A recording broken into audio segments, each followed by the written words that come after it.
Okay, so this is day 2, and we are here, kind of, everyone, I guess. So let's get going.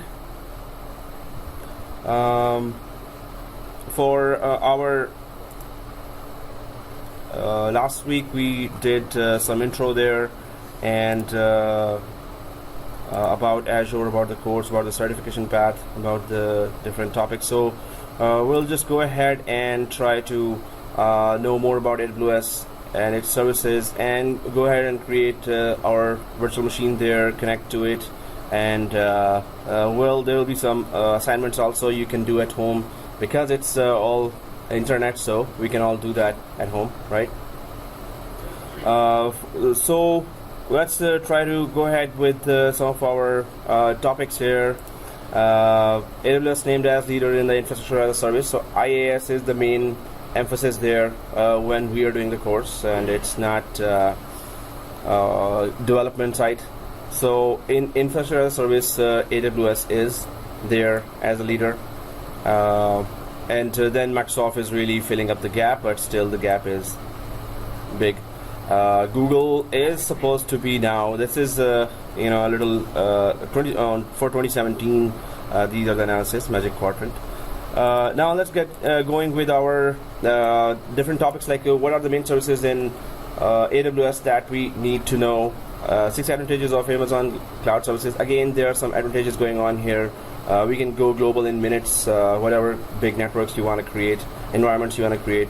Variable versus capital expense. So again, there are from the account side, you can just check that what you really want per year, per month, per week, even in terms of budget.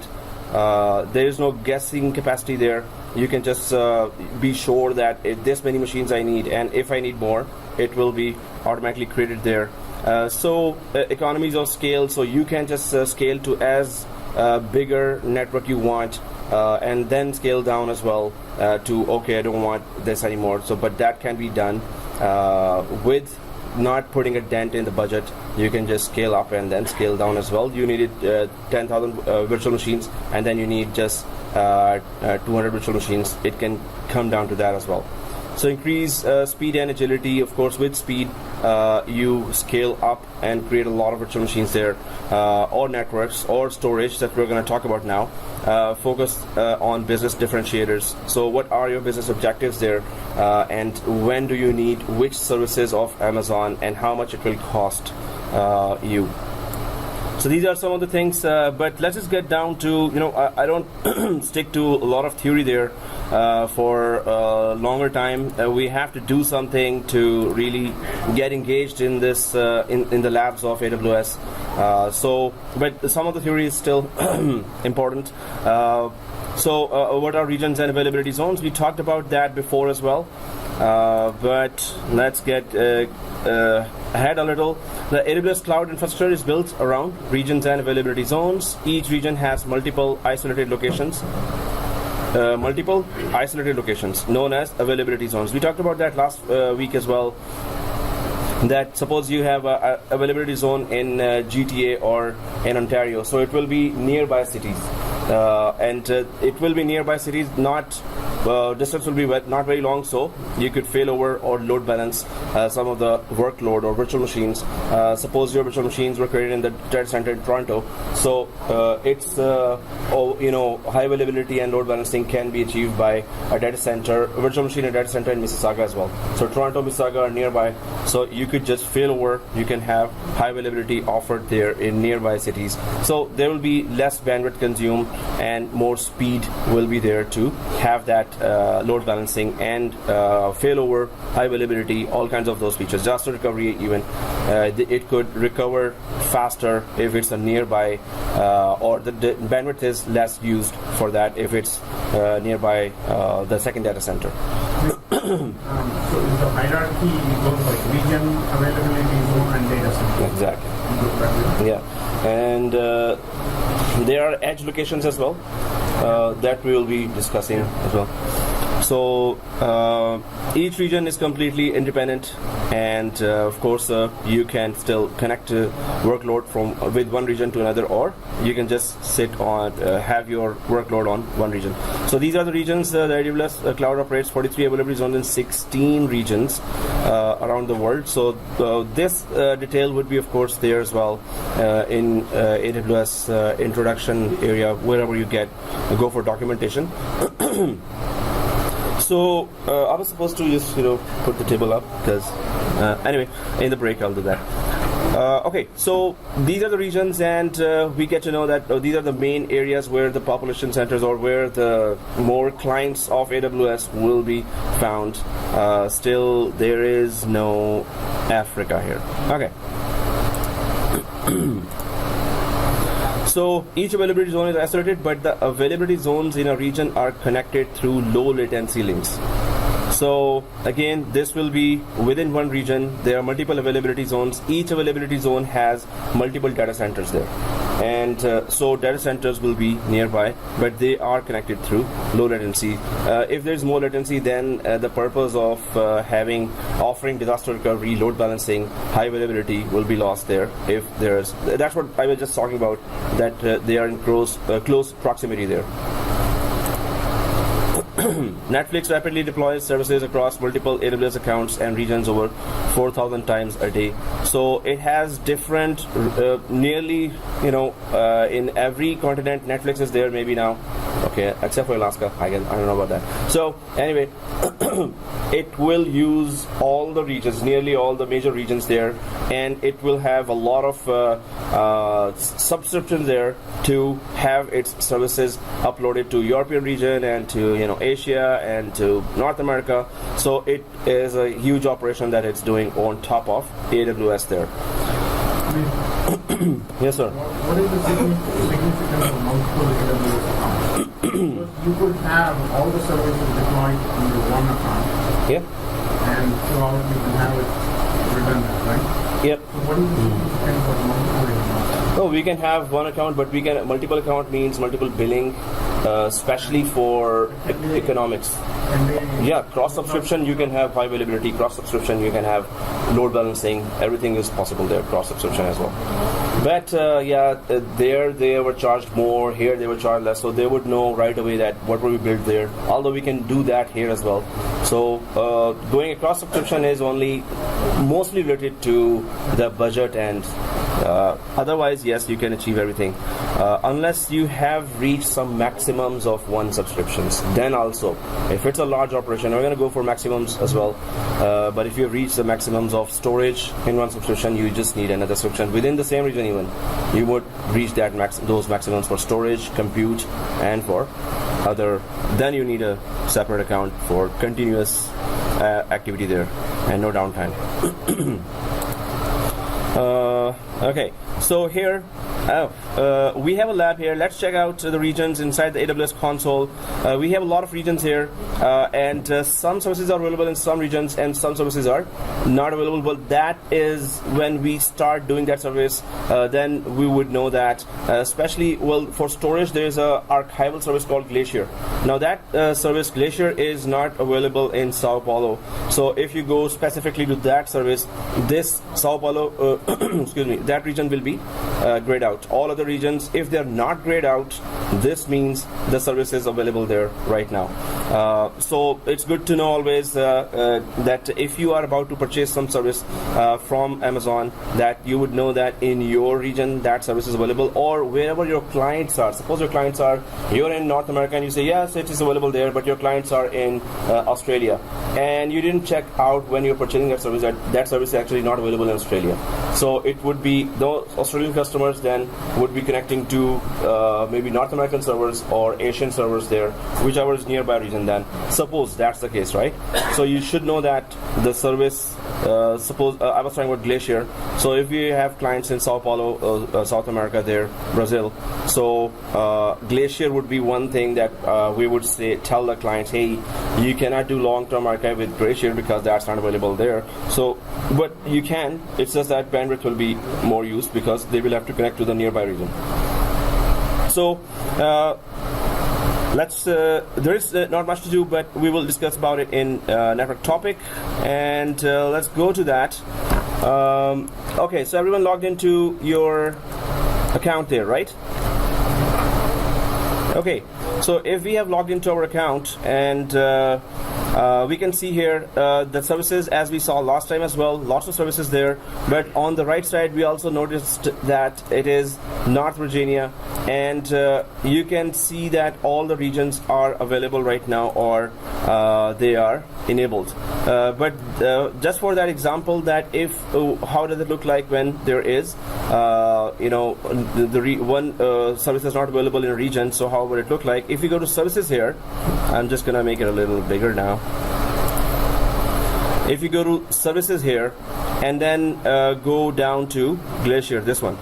So again, this is if you go to services in the storage, the second one, you can see, everyone can see Glacier here. So click the Glacier. Until last course, Sao Paulo was grayed out. But there are always surprises in next course. What? I was gonna say this is not available, and now they've made it available. So so fingers crossed. Let's go there and check. I should for cloud. I should start using that fingers crossed thing. So if Glacier has been selected there, and you go to again the regions, yes, it's Sao Paulo is still grayed out. So that service is still not there. Glacier, so our very long-term archiving, they're very cheap. Long-term archiving is not there. This means they can connect to whichever is the nearest. It would be Central America, or of course any of the US regions they can connect to. So this is how it will look like if that service is not available in a region, right? So here, that's one thing. But if we try to create an account, you will see that it will go global. It will show here global. We're about to do, but before we go for some introduction to some main services there, then we're going to go and start creating accounts there, start creating groups there, talk about permissions there. So then we'll try to check that if the global is showing here, then it means that it is not related to a specific region. Every region will be grayed out then. When you're creating a user account, it is global activity, right? So if it's a global activity, it's going to gray out everything, right? It is not related to any specific region. Then you can connect it to some specific regional service there. But when we do that, it's going to go global. Anyway, let's get back to our slide here, and I'll just unmagnify that. We're good with the light, right? It's clear for you? Okay. Yeah. If you want to turn off the lights, then Cineplex mode. Okay. Anyway.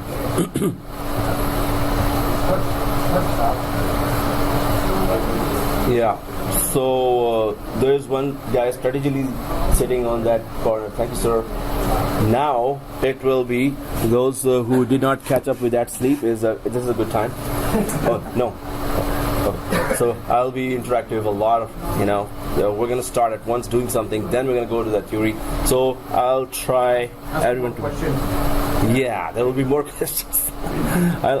So if questions are not coming from you, then I'll be start throwing questions on you. I'll start throwing. So anyway, let's get going. Here we talked about this. Then CLI, we're going to go to CLI as well. The AWS command line interface is a unified tool used to manage AWS cloud services. With just one tool to download and configure, you can control multiple services from the command line. It is the case for VMware as well. It is the case for Azure as well. They all have CLI. Azure has some better CLI capabilities, although in terms of connectivity and availability of CLI right away while you're on the move, you will see that when you compare that. And here you have to download that software, you have to download those modules, so then you go CLI. But again, of course, CLI is most important when you are going for automation and command line based. So with just one tool to download and configure, you can control multiple services. Yeah, we can all do that from command line. As system administrators, you should know that realize how important it is. So it has that. We're going to go through that as well. Now AWS services, there are 1,300 plus AWS services, and they are increasing. So every week there are some announcements there that we have made that feature available in that service. We have made new service available, and that has this as a service. So they are increasing only. They have their data center. They have they're controlling the whole server side, so they can offer anything, anytime. They can update all those. They can fail over. So it's always a change when you see after 3 months or 6 months there are many changes done there. So you really have to keep up with that. The services coming in the exam are networking and content delivery, messaging, desktop and app streaming, security and identity, and management tools, as well as storage, databases, compute. So, well, 2 students recently passed the exam, and they went through all those 1,118 questions. And you know, as I told you before as well, that only 20 questions came from there. So all others gave those students idea how AWS will take the exam, and AWS is sharp. So better do the exam, start preparing right away as well, start reading those questions. But as we go through all those labs, you're going to understand many of the topics very clearly. And because of those labs, students were saying that we were able to answer many of the questions, VPC related, networking related. Yeah. We have to ask questions now. Oh yeah, please. When you showed Azure, it had very clearly percentages in different areas. It's like 20% this. Is there anything, any clarity in AWS? AWS is a bit weak in that. Okay. So what I showed last time was this is the section, this will be area. They didn't go percentage wise. Although they have a document that you can download, and I will send to the group now. Everyone is receiving group emails. Google group I created there. So in the break, please make sure that. So I did send invitation, but normally it ends in junk mail. So Google group, you can just check any email coming from googlegroups.com, right? So because I'll be sending all that communication there as well. But I should have directly added. Instead, I sent invitation. So I normally don't do that. So now invitation is sitting somewhere. So googlegroups.com, if any email came from there, just click register and you'll be there. So definitely, so I'm just going to send you that exam document for the one that needs to be done before September, right? Before end of August. So, but my recommendation is by 3 or 4 classes, start reading those questions. And it's an exam that you must do ASAP.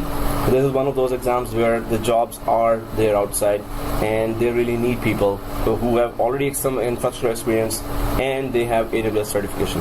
So it's very good to have that career boost by getting this certification. So, but for that, some students started reading by the mid of the course. They got the file and they started reading that. So you get a very good idea. Whoa, okay. It's not that difficult. It's just that you have to be sharp and you need to really understand. That's the main thing. Understand. So, okay.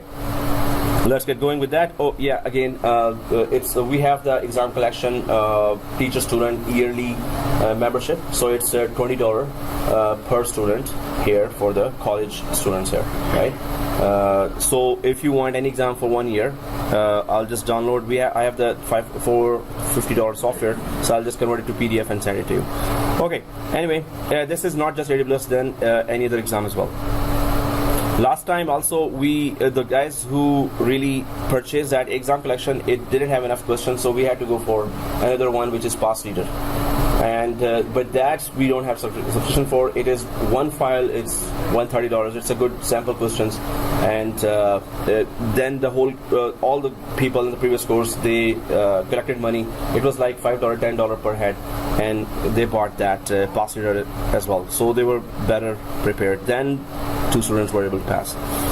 But you have to be determined, otherwise you'll get bored to death when you reach the 500th questions, and then you see, oh, there are 16 more. Okay, forget it. So you have to be really determined to do that, and you will not regret, because you'll be, thankful that you did that. Okay, so AWS Global Infrastructure, we're going to just talk about all these topics here. I'm going to send you that download as well in Google Group. I hope you're receiving those. We talked about that already, networking and content delivery. There is a virtual private cloud where you can create a private network in public cloud. CloudFront is where the edge locations are that the only purpose of CloudFront is that you want to send a file to your clients. So the clients in Singapore should not be connecting directly to your North American servers. Their bandwidth will be consumed there. They should be connecting to the nearest data centers that you provided that are already there by AWS. They should be connecting, those data centers are called edge locations, right? So CloudFront would provide data to the nearest server and cache that there, and then you can connect. So we talked about that before as well. Direct connect, having a lot of bandwidth available, dedicated line that you can go for. This is Route 53, so port 53, what is this used for? Okay, that was quick. So yeah, let's go ahead. I was gonna say, okay, who knows that? So definitely, it's DNS. We use AWS, and a month and a half ago, AWS had a huge route 53 problem. Oh. That was in the US. In the US region. Or ES. Because there are so many regions there, multiple regions there. Oh, okay. That's how I know. Like on top of my head. No, but how long did it last? It was, so there were two instances. One instance it was lasting for 6 hours. The last instance was 1.5 hours. Okay. So they have, well, every cloud service has downtime, right? Even the leaders can have downtime. Yeah. So yeah, nobody's perfect. So definitely that's a good input. So okay, Route 53. DNS service, and it's a domain registrar as well. You can buy domains from there, and you can host the domains here, and you can also offer DNS service to route your traffic somewhere to somewhere, right? From your data center to some published site there. So from one domain website to another domain there, where you have all your data. So Route 53 can offer all kinds of DNS services there, and it's pretty secure, of course, as well.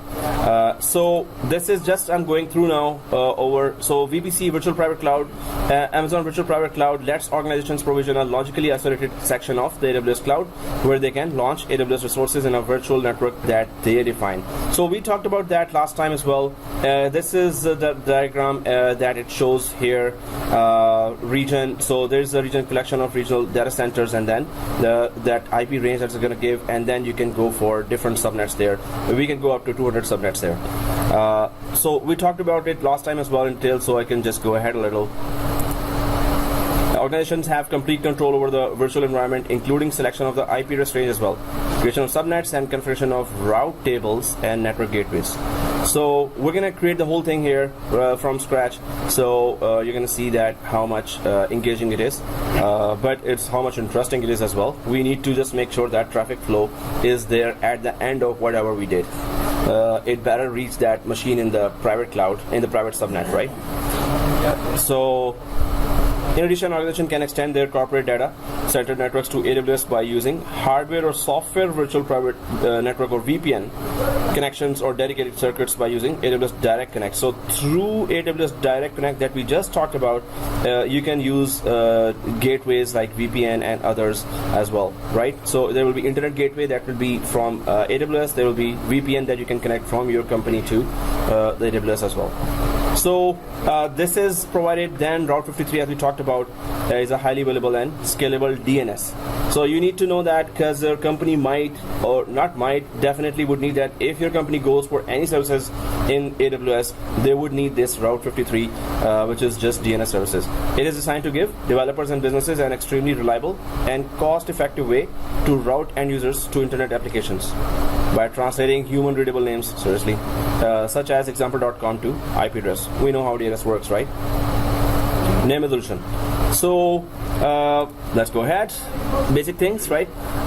Amazon Route 53 also serves as a domain registrar. So that's another thing. You want to buy a domain, you want to buy a hosting package. I want to host my website on AWS fully, so they're gonna just make that available. They have huge storage already, so there are a lot of services there, right? So important for exam and interview this is going to come in the, there will be some questions coming for DNS related services that it offers, or features especially in the exam. So it's always good to start reading, whenever you can, because that's a lot of questions, but if you're determined, it's not difficult, and you're going to be thankful because AWS is really expanding its operations across the planet, right? Jeff Bezos is really determined, I guess, with all other space projects. So I think this will be the first service in Mars as well. Anyway, just kidding.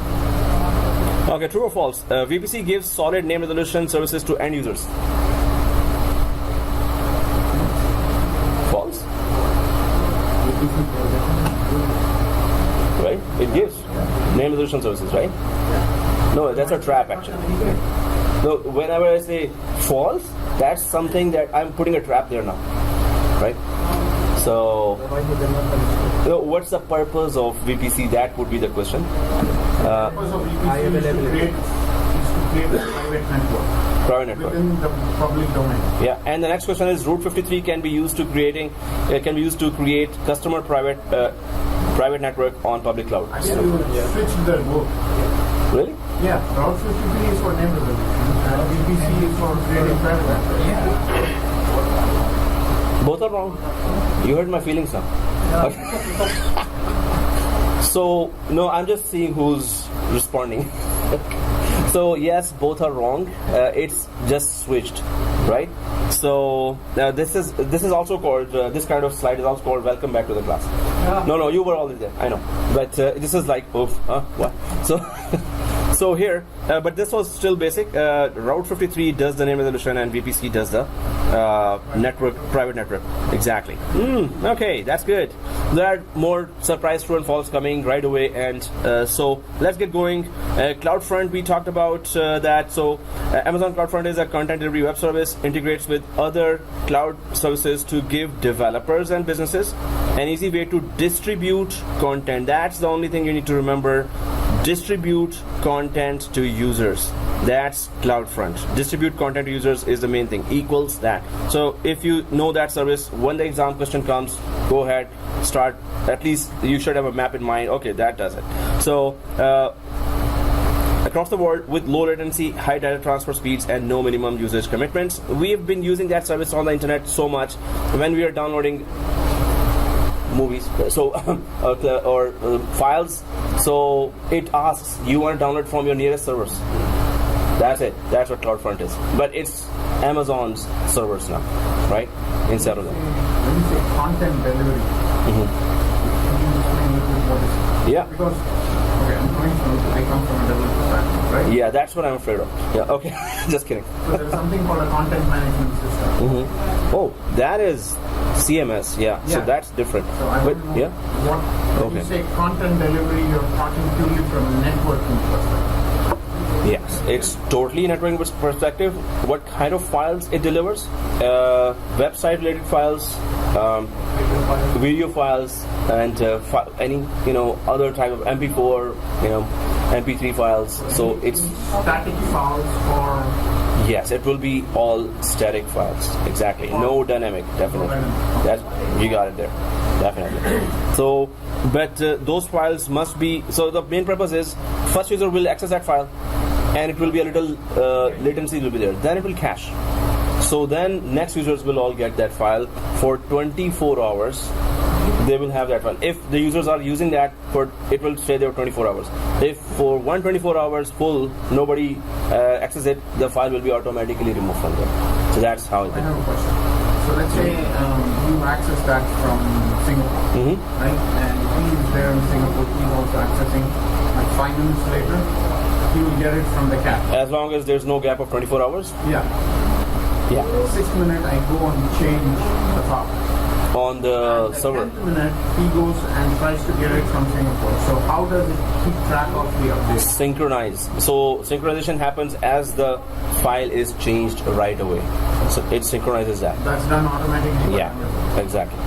So the users will have the latest version of that file. Exactly. Is there any way that I can see that my file in Singapore cache has a different timestamp than the original file. How soon it's synced, that what we would want to see. Actually, doing the lab there, we haven't done that yet because we cannot do that. Well, you know, it's easy to create, and because the rules say it's gonna sync right away as from the source you change, it's gonna sync right away. That's what this rule says. But we normally want to prove that, right?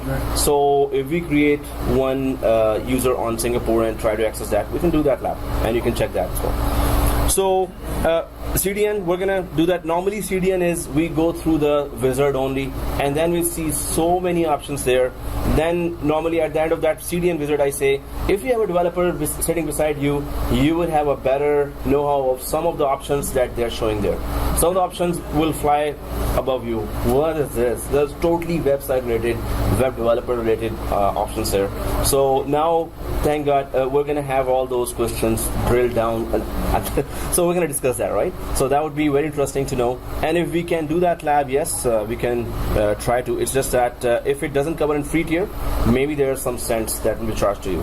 And they are very professional in reimbursing up to the last cent. They do that unless your free tier 1 year is finished. It happened to me. I have one more question. Yeah. And maybe I'm jumping. No problem. We could create a CloudFront. We could create a user in Singapore region. Yeah. Right? But because I'm going from North America, I could try to go to the nearest source, right? So that's why. No, we can call somebody there in Singapore. Oh, we could do one thing. Yeah. We could create, we could open another free account and create a agent in Singapore. Exactly. Although we're accessing, still that account from here. No, create an EC2 instance in Singapore. Yeah. RDP into that, and then hit this. That would be the only way. That was coming as a vague, in my mind. I was about to say that, and that's good. You grab it already, so that's good. Yeah, we can do that. Yes, we can do that. Yeah, that would be great. Okay, so guys, we can just try that as well. That would be a good news. How it looks like, it's the edge locations that you would know. So of course, if you're in a big company, it will have global operations, so it will have clients across the planet. So in that case, you would want to know that where are the edge locations and how many of them are there, right? So CloudFront can be used to deliver your entire website, including dynamic, static, streaming, and interactive content, including that. So that's in the slide now. Okay, that's official. One more question. Yeah. Is the edge location an availability zone, or is it a data center? No, edge location is not a availability zone, it's a data center. It's a data center. Yeah. Okay. So, okay guys, it's streaming and interactive content using a global network of edge locations, right? So requests for content are automatically routed to the nearest edge location. So content is delivered with the best possible performance to end users around the globe. So again, you just need to understand this, and the companies would want to know as soon as you say, yes, I know AWS. So these would be one of those questions that you have to answer, that edge locations are there, how many are there, how can we do that, how much it will charge specifically, how many subscriptions you want for that. So edge locations are CDN endpoints for CloudFront. So CloudFront is a service that is offering that. Edge locations are basically used to cache media contents nearest to end users. There are many more edge locations than regions. For now, there are 66 around the globe and increasing, right? So there are just some 100,000 servers. They were not very clear, but I have to dig down the documents how many 100,000. So edge location, where end users, yes, we just talked about that. They are located in most major cities around the world and are specifically used by CDN to distribute content to end users. So they are in all major cities there. Okay, we get to know that data transfer is possible through AWS with their network. Yeah. So while that nicely distributes and makes everything available, most customers that I deal with, they also want to make sure that Russia and China does not have any access. So can you do both things at the same time? Yes, region-wise we can block them, but it's okay. There's North America only you want to give. You want to give North America and Asia, or you want to give North America, Europe. Yeah, so it is. So they have three major options there: Asia and North America. Well, most of my customers, they ask for availability everywhere fast, but then they want to block Russia and China from any access, any Automatic any. synchronization of. So you want to both make it available and fast, and then block where it comes from.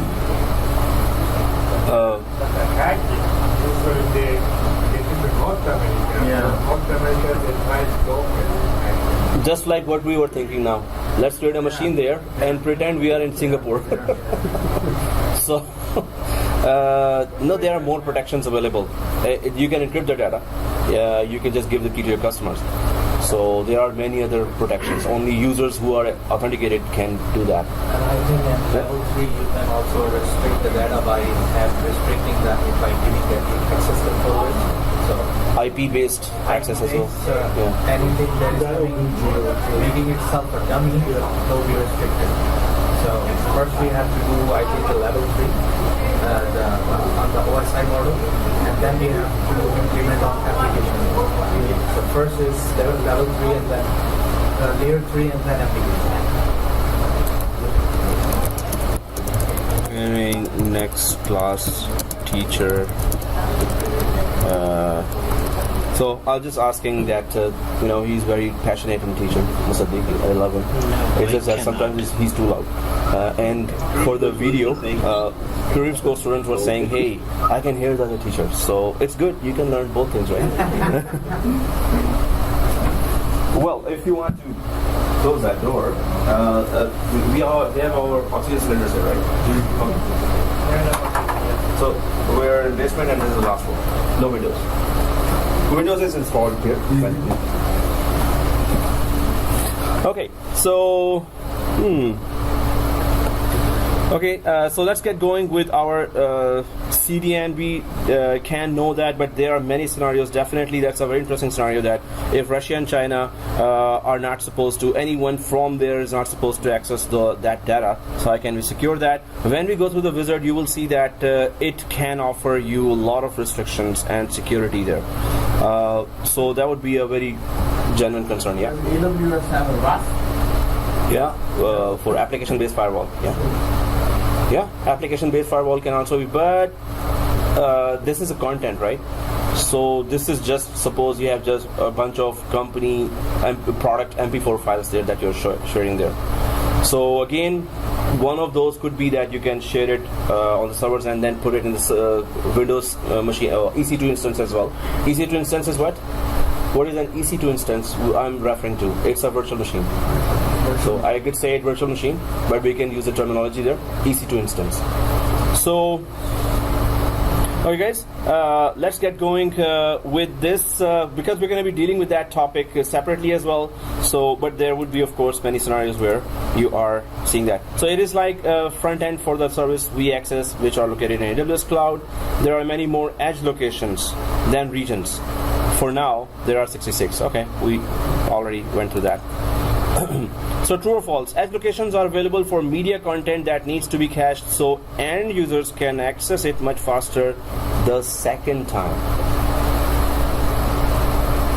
True. Do we all agree to that? Yeah. True? False? You're saying false? Edge locations are available for media content that needs to be cached so end users can access it much faster the second time. No, access much faster. Second time is so first time it will be a bit slower access because it's not cached the first time. The first user when they click, so when the user initiates the connection, so user will be sent a link, and that link to the S3 bucket, which is a storage folder there. So when the user accesses that, then it is at that time cached, and then the second user will get it from the cache location nearby. First user will get it from the source. Okay. So, okay guys, so it is true. Let's get, there was an answer from Sajid as well. Exactly. Thank you, sir. Sajid, you're, okay. Now I've closed the door so you won't be hearing teacher from the other door. Okay, so otherwise there was a loud sound I was asking you. Anyway, let's go ahead. And AWS Direct Connect allows organizations to establish a dedicated network connection from their data center to AWS. And 1 Gbps or 10 Gbps connections are there for that. But when we come down to that topic of networking, we're going to be covering in more detail what's going on there. Also, Direct Connect makes it easy to scale your connection to meet your needs. Yep. So AWS Direct Connect, how is this different from Express Route? It's the same thing. In Azure, it is Express Route. In AWS, it is Direct Connect. And this is offered by AWS? This is offered by AWS, Express Route by Azure. Okay. Right. Some companies have maybe whoever's company is using Azure, they may have direct connection to their data center. Previous class, there were two students who were saying we are using Express Route for that. We are using Express Route. Oh, you're using as well. So Azure as well as AWS, you're working on, or you? Just started AWS. I told you. Yeah. So before that, you had. before we were in Azure. Okay. We had the Express Route. So. Okay. So in AWS, then maybe you will be planning to go for Direct Connect as well. So what is the difference between a Direct Connect provided by AWS and I could just ask Bell to run a... Yeah, you can separately do that, but does AWS support that connection? So AWS's side has to be compatible with AWS, right? So AWS will be saying, yes, we accept that kind of connection as well. So if that is possible, I would call the support right away. Otherwise, when AWS is offering themselves VPN, which is very high speed, so why go for any other third party? One question I would like to ask, maybe, one question. No.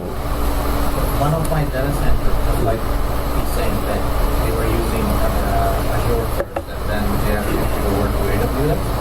But if he has multiple locations, one side is on Amazon and the other has been shifted over to Azure, just they communicate.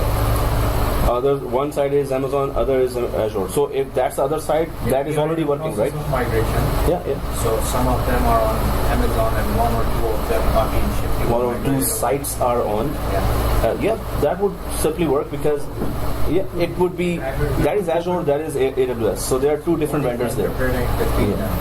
So it depends on what are you doing, what are you transferring between them. So if there's a migration of machines going on. So yes, migration directly is supported between, technically it is possible that you can migrate a machine from Azure to AWS. That's fine. But my question is, two live systems. Two live data centers. One is running on Amazon and one is running on Azure. So is there any interpreter required in between them? Or they can directly communicate? No, there is no direct communication right now. If they have established already, that should be in some service mentioning there, but it's not in the news yet. That they have actual Express Route is, oriented one data center is actually connected to. They are individual IDs. They are different vendors. Just like VMware, no. So just like VMware and Microsoft, maybe they have some bridge software there. Linux and Microsoft have some bridge software. So right now it should be there, but it's not in the news, or I'm not sure. I don't know that yet. So most companies now don't go with one cloud. Multiple services are there, multiple vendors. The strategy is always to go with multi-vendor. Okay. So the question that you asked is very common. So even in our case, most of the applications will move to AWS because most of our vendors are on AWS. But we'll continue to host our Office 365 and all of that in Azure because that's super in Azure, right? So most companies go with a multi-cloud platform. Now the question about migration, connectivity, the network connectivity, it also depends on what the security policies are in the company. So you could allow direct ingress and egress from the data center. In our case, we allow direct ingress from the outside, from the cloud provider. We don't allow egress directly. So our egress actually goes to our data center, which is secure, and then we let everything out to our data center. So it could depend on what the security policies are and how your networking is done for the ingress and egress. So there's nothing restricted. Nothing restricted. So my question is to remains. that if I am communicating from either egress or ingress or both of them, I am just communicating from Azure to Amazon or vice versa. Do I require anything to be converted before transmitting? No, you'll probably go to your ISP. That's it. It has to come out of one data center to your ISP, and it has to go to the other data center. There is no differentiation in the format or extensions of file extension. No, it's just a direct network connection. Right now, as Amit said, there is currently no direct link between any of these providers because they're competing against each other. There is no direct They're data rivals. center link This saying goes, that you can go from Microsoft data center to AWS. And the same logic applies to every other vendor. Yeah, it's But every other suppose you are migrating some of the products there, some of the files there. Yes, there's a conversion method for that. But as far as the connection is, right now it's not known, and they as rivals. So AWS and VMware are not rivals. So that they have a very good connectivity. But when rivals come, whoa. So then we have to just see what software they're supporting. They should support because they now know that they will both be in many companies facing each other. So collaboration is always a good idea to do business more than if Azure and AWS are in a company as a two vendors. So Azure is communicating to Azure and AWS is communicating to them. And suppose you want a AWS machine, virtual machine, to be migrated to Azure. Not migrated. I need a communication is okay. That's okay. We don't require any packet to be transformed before. They should have it by now, I think, because there's so much improvement going on, but I haven't seen in any news yet. I haven't seen any use case right now, till now. So definitely, but that would be interesting. And many of the companies have multi-vendor. They would be asking that question as well to the support. And definitely there should be an answer outside. Maybe we could dig down more, and maybe they say, yes, we have a connection now. So definitely that would be a scenario in when you are doing a consultation project, you would face that definitely. And that would go for Google Cloud as well and other cloud as well. Who is compatible with who? So, okay guys, so you can also use AWS Direct Connect instead of establishing a VPN connection over the internet to your Amazon VPC, avoiding the need to utilize VPN hardware that frequently can't support data transfer rates up to 4 Gbps. So you can use Data Connect direct from AWS, provided by AWS, that can support 10 Gbps, right? 1 Gbps and 10 Gbps there. So when you have VPN that from third party, so again AWS, when you're communicating with, go compatible with AWS only devices. Okay, so here Direct Connect, we're still talking about that. You can sign up for AWS Direct Connect service quickly and easily start using that. AWS Management Console provides a single view to efficiently manage all your connections and virtual interfaces. Yes, that's what we're going to do. And you can download customized router templates for your networking equipment after configuring one or more virtual interfaces. This is SDN. Yeah. SDN. That's where the software-defined networking comes. Yeah. The SDN portion, the last one. So it's the template, networking template, customized router templates for your networking equipment. Router templates. So how would the router configuration be when your router is supposed to be communicating with AWS? So they will provide that. AWS will provide that. Put your routing tables like this, and you will be communicating with us, right? We have to just tweak a little bit. Our routers as well. So is this within the VPC, or are we talking about No, the gateway? this is just Direct Connect. We're not talking about VPC. VPC is a separate topic. How to get into the Connection, only data center to our AWS connection. All right, guys. So let's go ahead. AWS Compute. There is EC2 Container Service, Lightsail, Elastic Beanstalk, Lambda, Batch, and Snowball is actually supposed to be, this has nothing to do with compute. But I put that slide because it looks cool, right? Okay, anyway, so Otherwise, this is related to storage. Snowball is all about storage. And I was telling you, 18-wheeler truck comes to your company and grabs all your data and then uploads it to AWS, put it back. That is the fastest way. This is a faster way to do that. I should have put just some virtual machine picture here. Okay, so we have these letters there that just represent that what type of machine you will be going for. M1, M3, T2, M4, C1, CC2, C3. It all depends on what purpose of the virtual machine you're about to create there, or EC2 instance. We should start saying EC2 instance instead of virtual machine.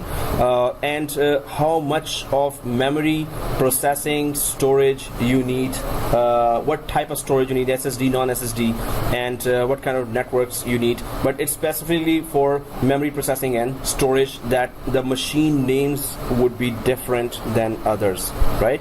So general purpose M1, M3, compute optimized C1, CC2, memory optimized dense storage, IO optimized H1, GPU optimized, which is for graphics card, and micro, which is very small machine. So AWS is Compute Cloud is a web service that provides resizable compute capacity in the cloud, right? So it allows organizations to obtain and configure virtual servers in Amazon's data centers and to harness those resources to build and host. So we are spinning up virtual machines according to our needs. That's what it's saying, right? In English. So here, let's go ahead. Organization can select from a variety of operating systems and resource configurations, memory, CPU, storage, and so on, that are optimal for the application profile of each workload. So definitely you need for SQL Server, you need for web server, you need for print server, file server. These are different capacities, so different level of virtual memory processing and storage will be required there. So we're going to mess with that. We're going to test that. We're going to start those machines there, and we're going to connect to those machines from here. Some of us may have done it so many times. Some of us will be doing it for the first time. So it's going to be a bit tricky if it's a first time thing. So Amazon EC2 presents a true virtual computing environment, allowing organizations to launch compute resources. Compute resources will be just virtual machines or EC2 instances with a variety of operating systems. Yeah, we talked about that. Load them with custom applications and manage network access permissions while maintaining complete control. So which operating system you want, which application you want, what network permissions you want for them, right? So Amazon says that, or Azure, Amazon, Google Cloud, they all say that when you spin up your servers up there in the cloud, don't expect them to secure everything. Don't blame them for everything. You did not turn on the firewall. That's not their fault, right? So we have to be very careful when we spin up our, so it's a shared security responsibility. That's the main concept of cloud. It's shared security. So you cannot, hey, my data is done, and when they investigate, okay, firewall was off, and that's what we were supposed to do, right? So we need to know as well that what other features are there in terms of subnet we created and ACLs were configured there or not, and the ports were configured on the machine level or not, which is security group, which is called security group, right? And then WAF, which is the application firewall, and then operating system firewall. There are so many layers of security there. So did we turn them on? That's where our data will be secure. So they don't claim, they don't say that. Yeah. So then it will be our mistake. Then they will say, hey, we are providing you the hardware, underlying hardware.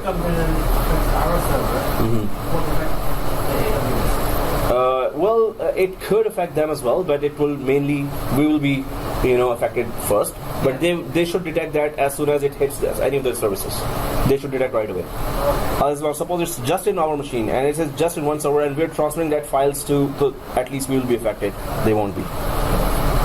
Okay, so here, let's go ahead a quick lab, yay! So let's create one EC2 instance and talk about all the features of those. Every page, what is the meaning of every page? What are the features there that every page shows us? So we could know and have some insight into, that's how we create a machine and that's how we connect from our desktops and laptops to that machine, right? So let's do that lab now, and for that, let's go to services and compute an EC2 instance there, right? Okay, so here, let's be careful, guys, and alert as well. You're the administrator of your environment. So once we are, so if everyone is there, you can see the compute and you can see the EC2 there as well. I hope it's clear. Or shall I magnify that? No, that's fine. Okay. So, all right. So here, EC2 instance.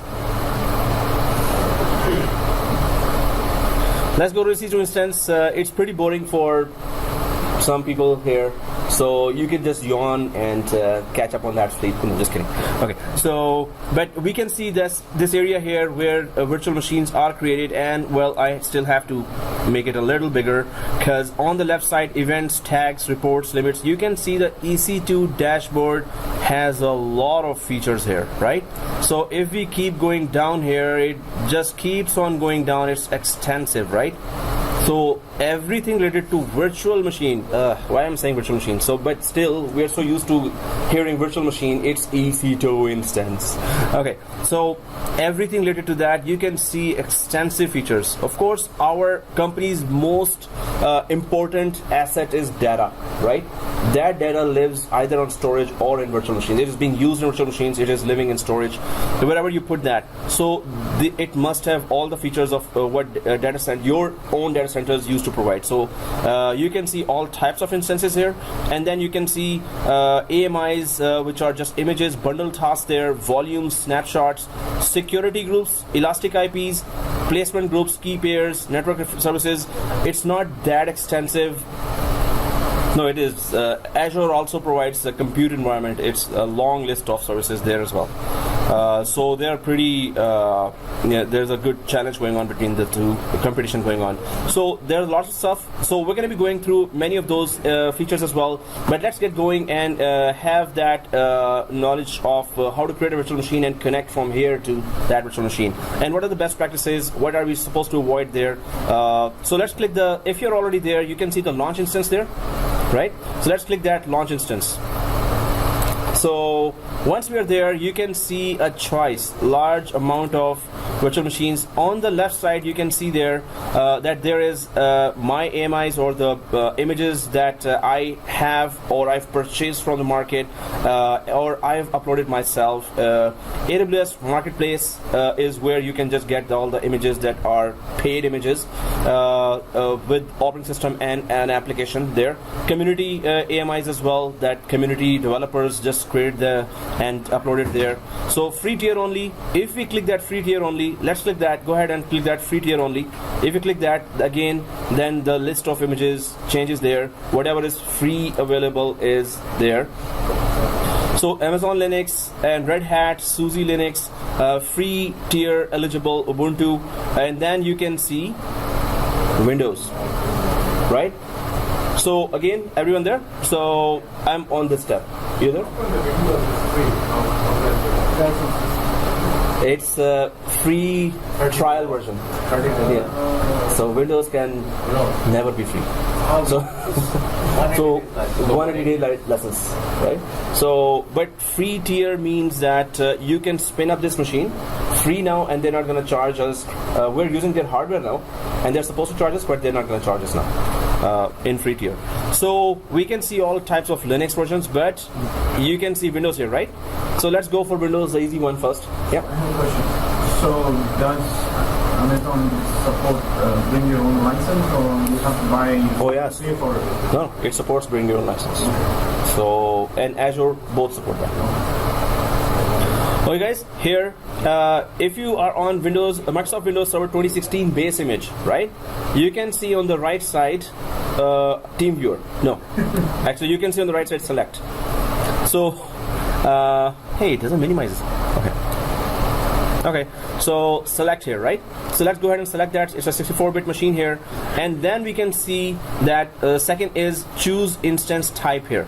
So we can see only what we can use is T2 micro. Micro instances are eligible for the AWS free storage free usage tier. For the first 12 months following your AWS sign up update, you get up to 750 hours of micro instances each month. Each month you get 750 hours. So if you keep that machine up and running more than 750 hours, you're gonna start being charged. So each month quota is 750 hours. Where our scenario is that we're going to delete every machine, everything we created at 2 o'clock. So before 2, we delete everything. If we don't have that habit in free tier, yeah, your credit card is already with them now. Okay, so good luck. Yeah. So this installs the Windows Enterprise license, right? Data center or standard, whichever. Data center or standard. If I have to, if I want a desktop, what do I do? Does AWS offer desktop? It's servers, but you have to then go for marketplace. If this list of servers don't have it, so desktop means client side operating system. You mean so Windows? Yeah. On your desktop? No, I want to like Windows 7, Windows 10, Windows 8. You're talking about. Instead of going to Citrix. VDI environment you're talking about. So virtual desktop infrastructure. Yeah. So Citrix is on the cloud, but it is on Azure. Citrix and Microsoft are like two blood brothers, right? So Citrix is mainly on Microsoft, but definitely on virtual machines of AWS, you can deploy easily Citrix. So it's in the community images, you would find Citrix there easily. Yeah, in community images. Or you can make the image from your Windows 7 or Windows 10. You can upload by you. Or create your own AMI? Yeah, we can upload our AMI. Community AMIs, right? Community AMIs are from developers or from anyone who wants to upload, but you have to go through the process of approval from AWS. It's not like you have to go through the standards process and approval has to be there. We cannot just upload anything. So that is just like any company introducing their own AMI. So maybe there will be cost for, per month pay us this. Anyone buys your AMI or get it, yeah, it's up to you. Otherwise, spin up a virtual machine just like we're about to do now and put Citrix on top of them. Whatever memory, processing and storage it needs, that will start paying right away. Okay. So, just so you Then migrate it to AMI. But again, that would be like going through the process of can we upload our AMI? We can upload our virtual disk, which is EBS. It is called EBS. Every name is weird here. So EBS, which is just a virtual disk, but from there we can just upload that and attach it to our EC2, which is virtual machine. I have to still translate that because I should. Otherwise, EC2 is attached to EBS. Now everyone will be scratching their head. What did you just say? EBS is attached to EC2? What are those two? So virtual disk is attached to virtual machine. Anyway, yes, built-in images would be the way to go. Somebody would already have Citrix. It's so famous. It's very common. So general purpose machine, T2 micro, this is the only machine that is available for us. As soon as our 12 months is over, then it will be converted into pay-as-you-go. If that machine still survives there for 12 months, so then you can just pay more. So pay for it as you go. So T2 micro and 750 hours of usage per month. We should just keep that in mind. Okay, and then vCPUs, memory, storage. There is EBS there. EBS optimized. We're going to talk about storage separately as well. What is EBS? How do we really work on storage, and what are the features of storage? Then there is network performance. This is low to moderate. This is the cheapest machine. Now that's where Azure and AWS are different. Azure's cheapest machine is $16 per month. Cheapest machine. So, and AWS offers them free. So there's a lot of generosity here in AWS, and Azure is like 1 month account only, free account, and AWS has. So Azure has 1 month free account. So that's where we're like, seriously, Azure, Microsoft, give us a break. Let us use for 12 months as well. Google does that too. Anyway. So okay, if this is selected already, and it is selected, so we can go to configure instance details here, right? So let's click the configure instance details on the right bottom, and TeamViewer is okay, right? Okay, cool. Okay, so once we have configure instance details here, so now we get this configure instance details where we go for VPC related information, Active Directory if it is connected to. So first of all, it says how many instances you need. So launch into auto scaling group. right? So you can launch your instances into an auto-scaling group and set up policies to automatically scale the number of instances in the group. Auto-scaling will also automatically replace unhealthy instances. Pretty good feature. We're going to talk about that later as well. Spot instances. Spot instance is very interesting as well. You can bid for instances that, hey, sometimes, AWS has huge amount of data centers. Some portion of that, big portion of that may not be used at any given time in the year. So they really want them to be used because they're paying for the electricity and everything, real estate. So they then say that, okay, this 100,000 servers, we are offering a very low rate on that. Whoever wants to bid on using those 100,000 servers or those 600 servers there, so you can just bid on it. If your bidding matches our rate that is acceptable for us, so we will let you use. So you can put all your data there, start using the computing there, and you can pay a very low amount until somebody else comes and outbids you. If that happens, so your data will be, so you better have a backup of that data, because it's so cheap that Amazon says, hey, if we are really going below our rates, standard rates, so now get out of it and let other who outbid you, let them use that data. So spot instances, we're going to talk in detail later as well. But they put on bidding some of their, chunks of servers as well. Anyway, so this is not a spot instance request, and one virtual machine we are requiring right now. When we go for load balancing lab, then we're going to go for 2 machines there, right? So VPC, create a new VPC. Now we're going to separately do that, but once we have done that lab and we've created a new VPC, so when we drop down, our created separate virtual private network, virtual private cloud will start appearing here when we do that later, right? Right now there's only one VPC. This is just one private network that has been given to our subscription, that we can create virtual machines inside, as many storage as we want, as many networks as we want.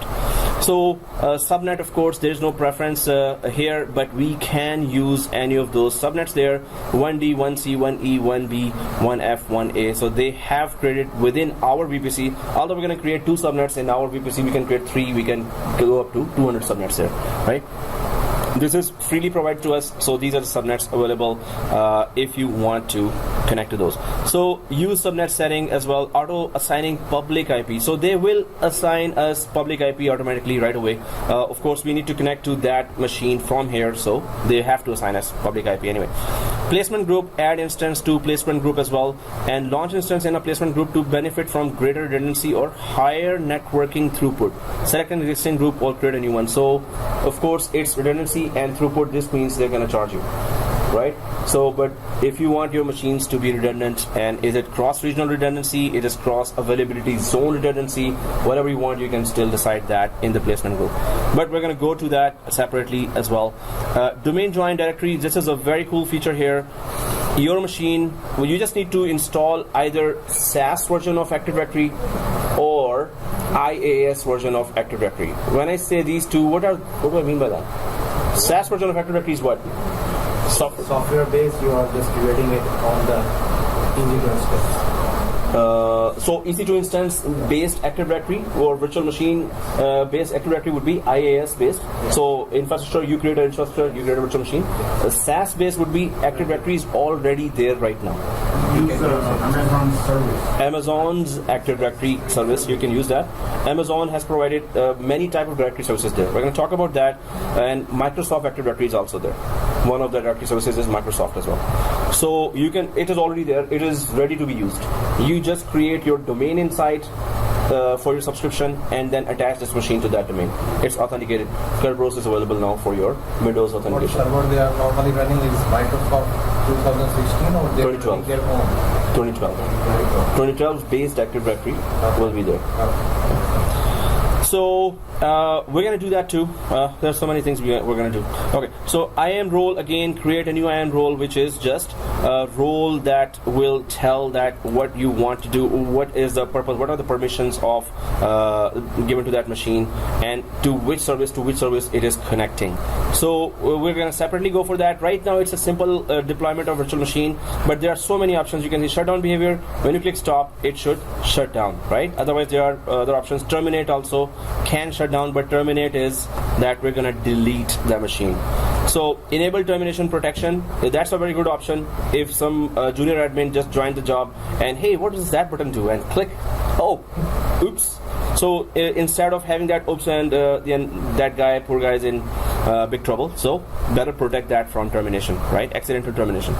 Monitoring, again, enable CloudWatch. CloudWatch is their main monitoring application, very extensive application for that, but additional charges will apply for that. It's going to create log files for you. It's going to use storage for that. So storage related information and log file related creation, they will start charging you, and charging is like 0.05, 0.04 cents per hour.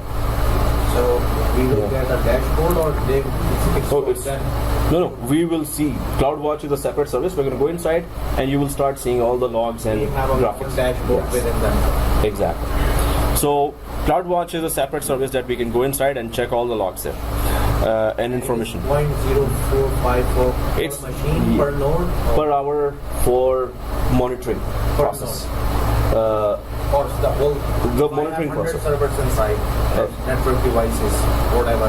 Oh, then it's going to be normally it's per hour per node. They say no, it's not per node, just per hour of usage of CloudWatch. All right. Per hour of usage. Those machines are incurring their own charges because of just running their hardware. Yeah. Okay, guys, tenancy.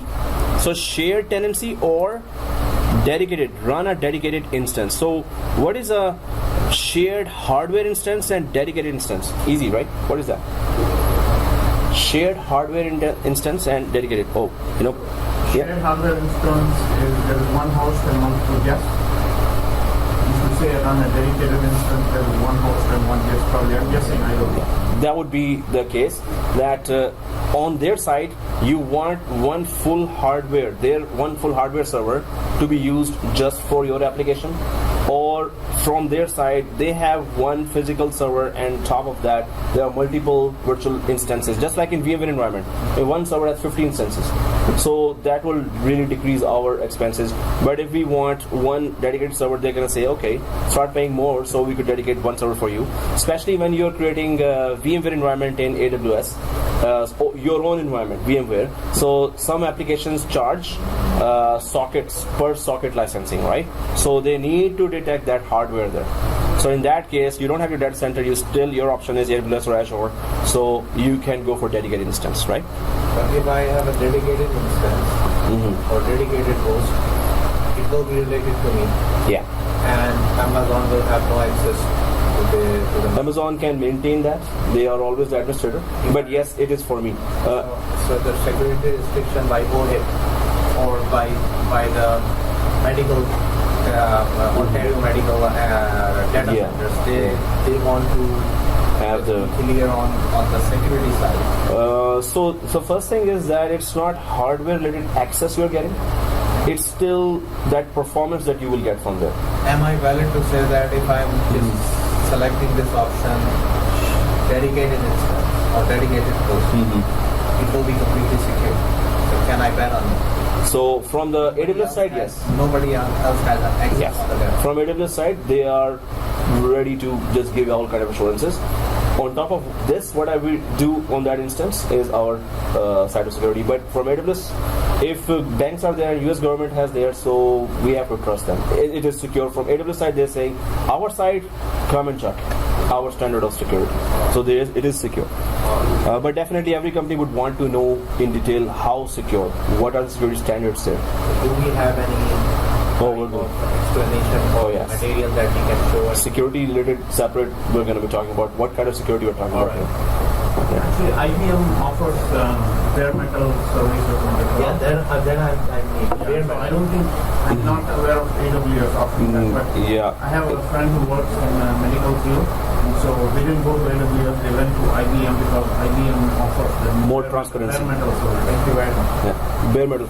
And again, the security. So bare metal service means that you can see that it's more transparent, but again, security is still there. Yeah, questions still bare remains. metal is like you just lift and shift from your on-prem. That's all it is. Yeah, but dedicated host means bare metal or not? No, it's not. No, here it's not. Here it's not. and Azure also. It's not. Their public cloud, normally they would, in 99% cases, we're not going to see their hardware. Unless you really, hey, we're paying that much. Can you just, it's just us, Okay, anyway, so, but I don't know about that. And you know what? If I have to keep an eye on, what happened? Oh, yeah, we're still there. Oops. No, I was just looking if there's questions. Otherwise, if it's clear, and we're not doing much complicated stuff here. So monitoring is additional charges. Tenancy is shared, and so of course we're going to go for shared because it's free now. Elastic GPU. Additional charges, but we understand that what is GPU, of course, for any heavy graphics related application. So you can use, you can just add GPUs. They're gonna give you that server in the background that has the display card with a lot of memory available. T2 Unlimited, again, enable additional charges may apply, which is allows applications to burst beyond the baseline of for as long as needed at any time. If the average CPU utilization of the instance is at or below the baseline, the hourly instance price automatically covers all usage. Unlimited just means that apart from the 750 hours of what you have and whatever CPU you want to use, maybe your application is really going up for CPU. I need more CPU. So you need more CPU at any given time. Go for unlimited, and it will provide you. It's not going to say, hey, this is just a micro machine, change this to something else and then go for. So wherever you want unlimited, then you can go for that. But again, they are clearly saying that additional charges may apply if you want to go unlimited for hardware resources. And then there are advanced details here that really then you can just put input is already base 64 encoded. You can put some text there or add a file there for scripts or any other. So user data, you can specify user data to configure an instance or run a configuration script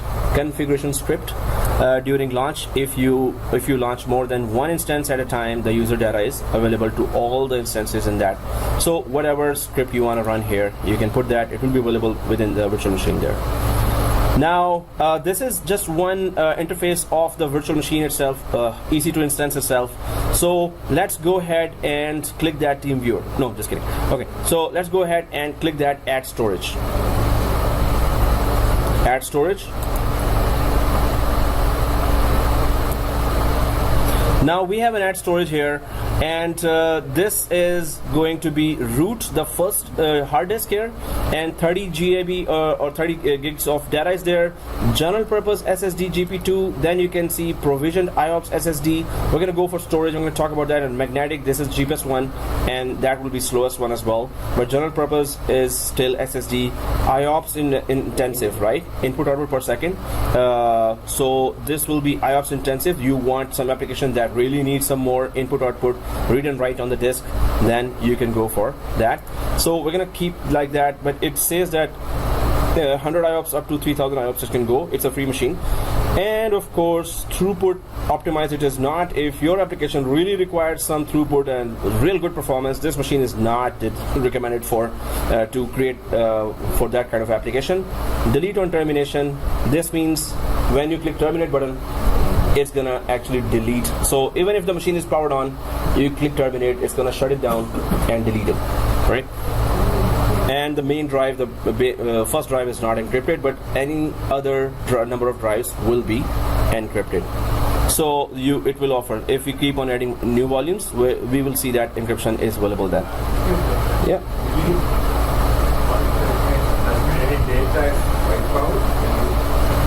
Yeah. If we click terminate, if we click power off, it's going to just power off or shut down. It will just shut down. But if we click terminate, then yeah, terminate means delete. Terminate, so powered on machine is there, or you powered off yourself, but you wanted to delete it. So there is no word delete there written there. There's the word terminate written there. You click the terminate, that means delete. So delete or termination. So you're terminating that, and it will delete it too, right? So So here, and free tier eligible customers can get up to 30 GB of EBS, which is our virtual disk, right? General purpose SSD or magnetic storage. Learn more about free usage tier eligibility and usage restrictions. So it's just 30 GB available in the free tier for you, right? Okay, guys. So I'll just keep an eye on that as well if there's any question. Otherwise, let's go to add tags here. The next one is add tags. In the add tags, you can see that you can just, for search purpose, for organizational purpose, let's click the add tag here and then put here department equals sales. Suppose that's a sales department, and then if I click add another tag, it is branch, that is Toronto. So we can get an idea. Okay, so this machine is searchable. This machine is also, you can just tag it for organizational purpose and search purpose. So you can just keep on adding key and value, right? So, but this is an example how to use that. So if we have done that, then let's get going. We can even put purpose, say SQL or purpose, whatever type of machine is micro. We can keep on adding a lot of tags there. Tabs. Oh, tag. What's wrong with me? I think the coffee is not good enough for me today. So anyway, add tags here, done. And we go down to security group. Let's see what that does. So let's click the security group here. And in security group, you can see there that there's a port here, TCP, and then port range is 3389, right? So first of all, what type of traffic you want here, and then what type of protocol is supported for that, and 3389. So 3389 is used for Oh, that's the easiest one, right? So we use that a lot. So RDP, we remote desktop into, and this is a Windows machine, so we have to remote desktop. Right now, after creation, we're going to be remote desktoping into that. Remote desktoping. That's a new word. So, but from where? Custom source, and then this means anywhere. So, looks like when we create a EC2 instance, the firewall rules are set up individually on the instance. Whereas traditionally, when we look at on-prem, we don't set it up on each individual instance. You set it up on a firewall, right? Well, each instance has their own firewall as well. But we don't set up. We, according to company policies, some don't, some do. Yeah. So if we, let's say we don't want to set up the security groups at each. We don't want to? Yeah. Yeah, we can just go for script. Software firewall available? So this is provided. This is you're opening just this port here. Otherwise, all ports are blocked right now. All kind of traffic is blocked on EC2 instance right now. So we are opening only this traffic to the EC2 instance. I don't want to open that. You don't want to open any type of traffic. Then how will you communicate with the machine? In this case, I know you gave it we gave it a IP address, right? Public IP address, and that's why we are having to remote this. Yeah. Right? But let's say the realistic scenario where you're going through a gateway. Yeah. And we don't want to give a public IP address. Oh yeah, that is possible. VPC. VPC.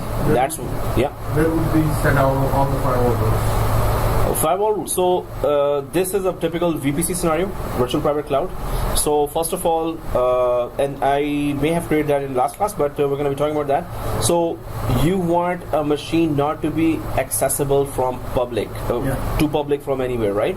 So you can create a virtual private cloud of your own, and then create a private subnet there. In private subnet, there is no public access.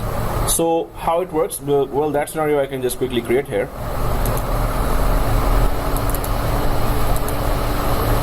And oops, okay.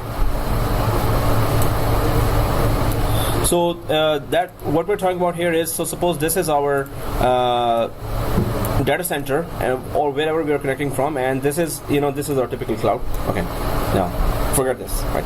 Okay, so anyway, so inside the cloud, when you create a virtual private cloud here, now that virtual private cloud, you have to have inside VPC 2 subnets there. So suppose these are the subnets, subnet 1 and subnet 2 within the VPC. Subnet 1 will have a virtual machine that is this virtual machine. Oops, wrong one. Okay. This virtual machine will be a publicly accessed virtual machine. This is the second subnet inside the virtual private cloud here. So second subnet is private subnet. This virtual machine only has an IP 10.0.0.1. So it's not routable anyway. So you will be accessing this private subnet from your data center by first accessing this Boston VM. We call it Boston VM or Jump VM. We talked about that last time as well. And from there you can remote desktop into this virtual machine here. But then you don't have to open any port there, other than if it's a Windows machine, you must open RDP to make a basic connection. If it's a Linux machine, SSH. You still have to open some traffic there to basically go inside the machine, right? Yeah. So I get that. So let's say I don't want to RDP. I have a SQL server sitting inside the VPC. 1433 port has to be open still. 1433 has to be open. But I'm coming from an application that's outside. Let's say there's an application server sitting on the on-prem data center. Oh, application server connecting to that. Yeah. Then it has to be made public. Otherwise, and Can you. I not do any routing on the gateway? Oh yeah. We can do routing here. See this.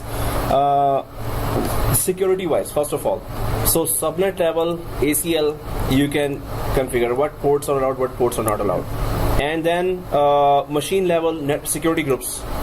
Again, they do the same thing. What ports are allowed, what ports are not allowed. Security groups, and then operating system level firewall.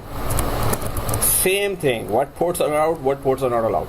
So there are 3 levels of that security. Other than that, yes, you can still put on internet gateway. We normally have to create internet gateway for that, but you can connect through VPN as well. VPN has its own secure protocols. IPsec is there, right? So VPN is pretty secure itself.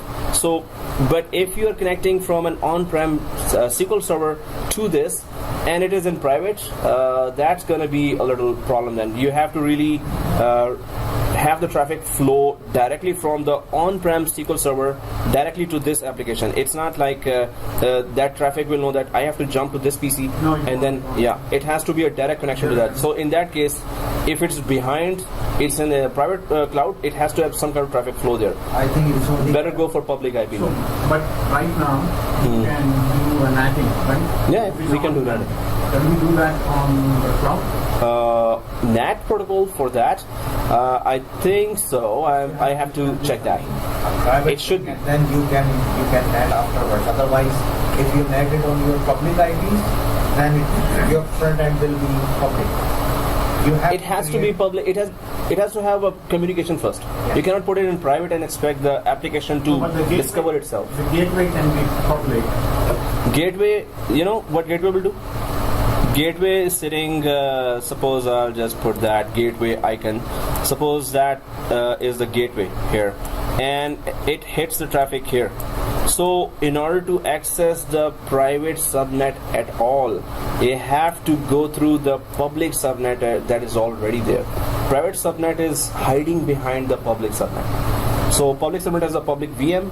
From there you can make a connection. If you an application cannot discover that, so then you have to you may have some virtual router here that can redirect that traffic as well, but other than that you have to put the machine directly in accessible flow from the gateway, right?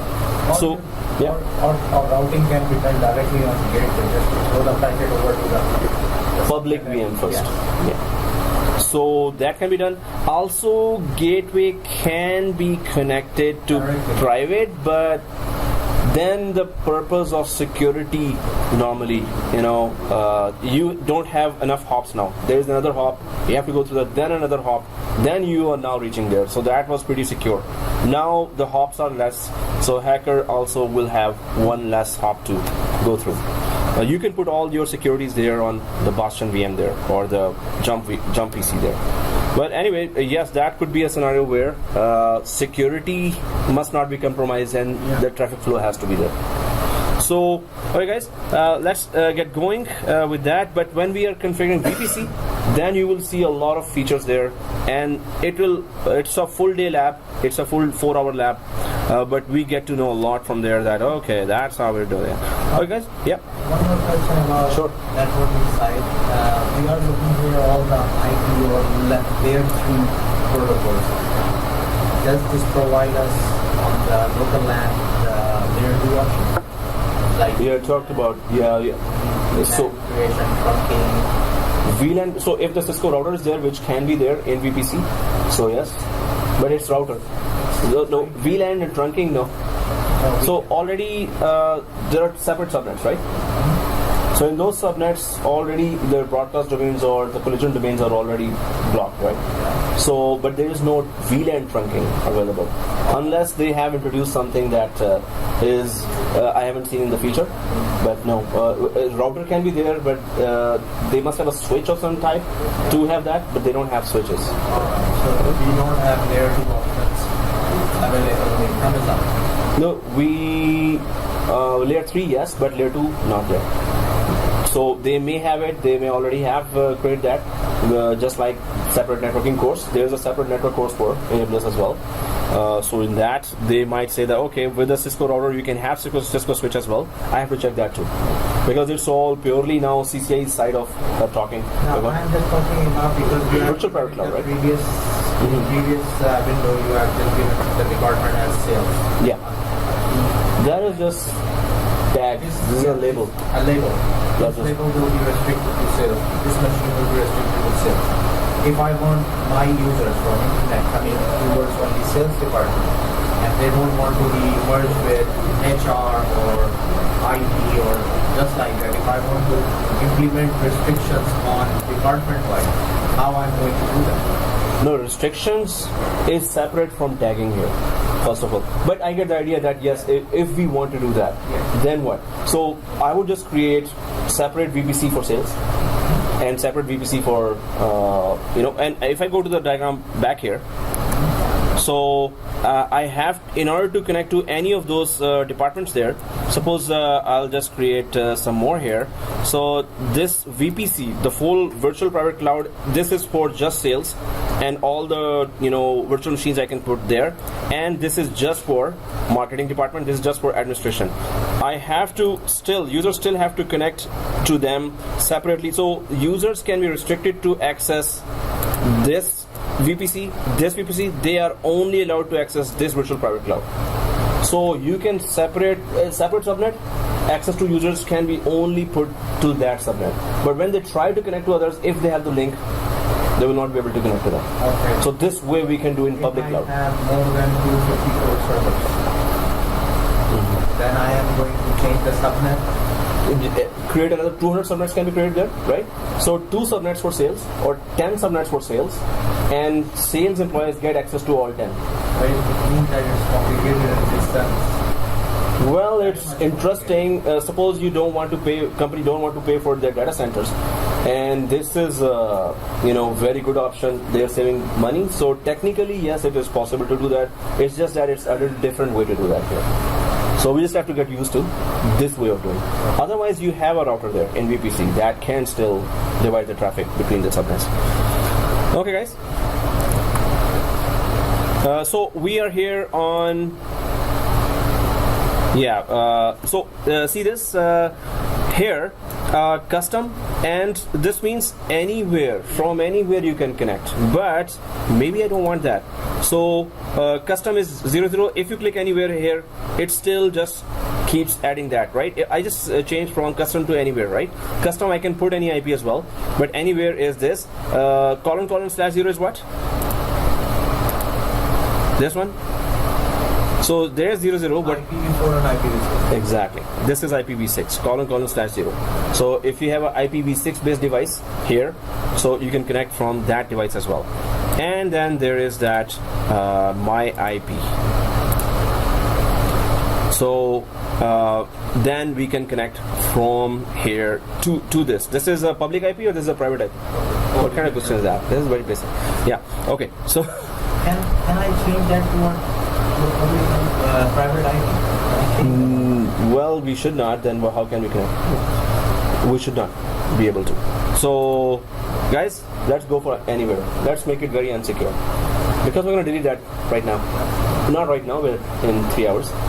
So, okay guys, and this is the description. Yeah, just test VM. Okay. So, anywhere, let's get down to that. Now, again, for the ports, there's 3389, right?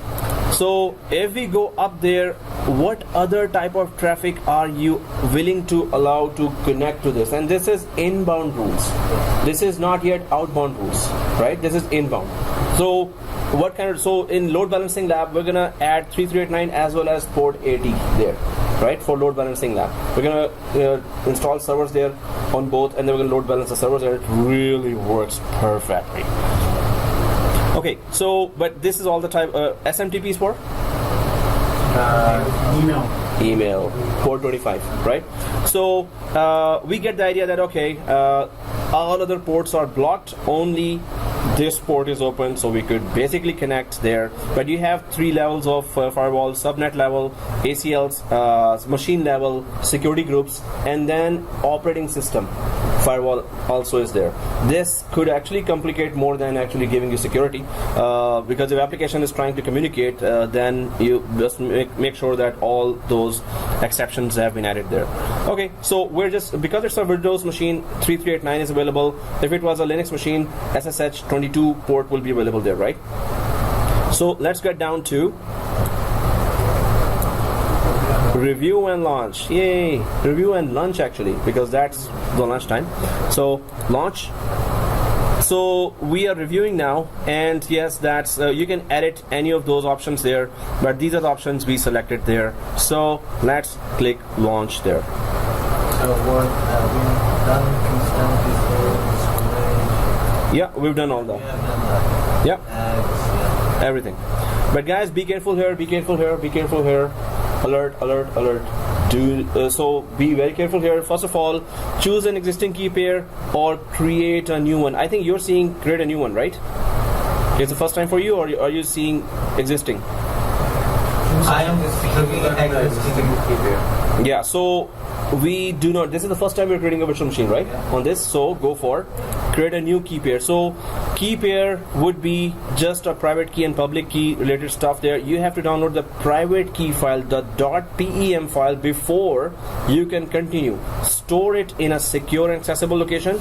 You will not be able to download the file again and after it's created. So we must download the key pair, but first we have to check any phrase. You can just put any phrase here, like the class password normally I put in all other courses is small ABC, capital ABC, shift 1 2 3. Keep pressing shift 1 2 3. That will be exclamation mark, at mark, and hash there, right? So create a new key pair. Key pair name is this. You can just put anything there, right? Any password that you must not forget. And if second time you're creating a virtual machine, you can use existing key pair as long as you have access to the file that we are about to download now.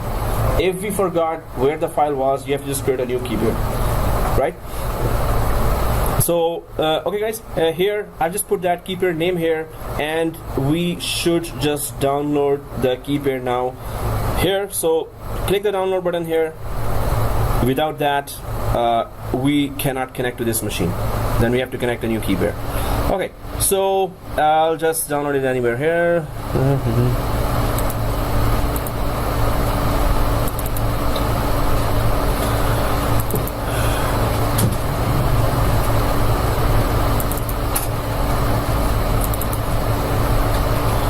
Okay, so there's a key pair here. I've downloaded that. Make sure it is downloaded, because you're gonna need that when you want the Windows administrator password there, right? So let's click that and launch instances,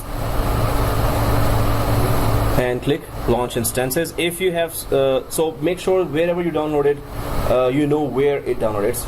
If you just click that, it may be download folder, so make sure that you reach there later. So click launch instances, and it's launching here. You should be on this page now. The following instance launches have been initiated, right? I hope everyone's on this page. Yeah. And you can see this, the ID.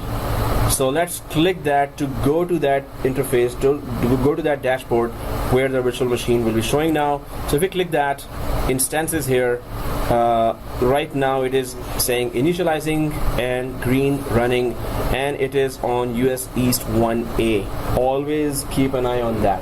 US East 1A, 1B, 1C, 1D, right? So which availability zone you put that in. Suppose you created a virtual disk, which is called EBS here. So suppose you create a virtual disk or EBS here, and that EBS on the storage area we created that, we want to attach that virtual disk now to a EC2 instance, which is a virtual machine. So if that disk was created in availability zone 1B, and your virtual machine is located on 1A, they're not going to communicate with each other. They're not going to connect to each other.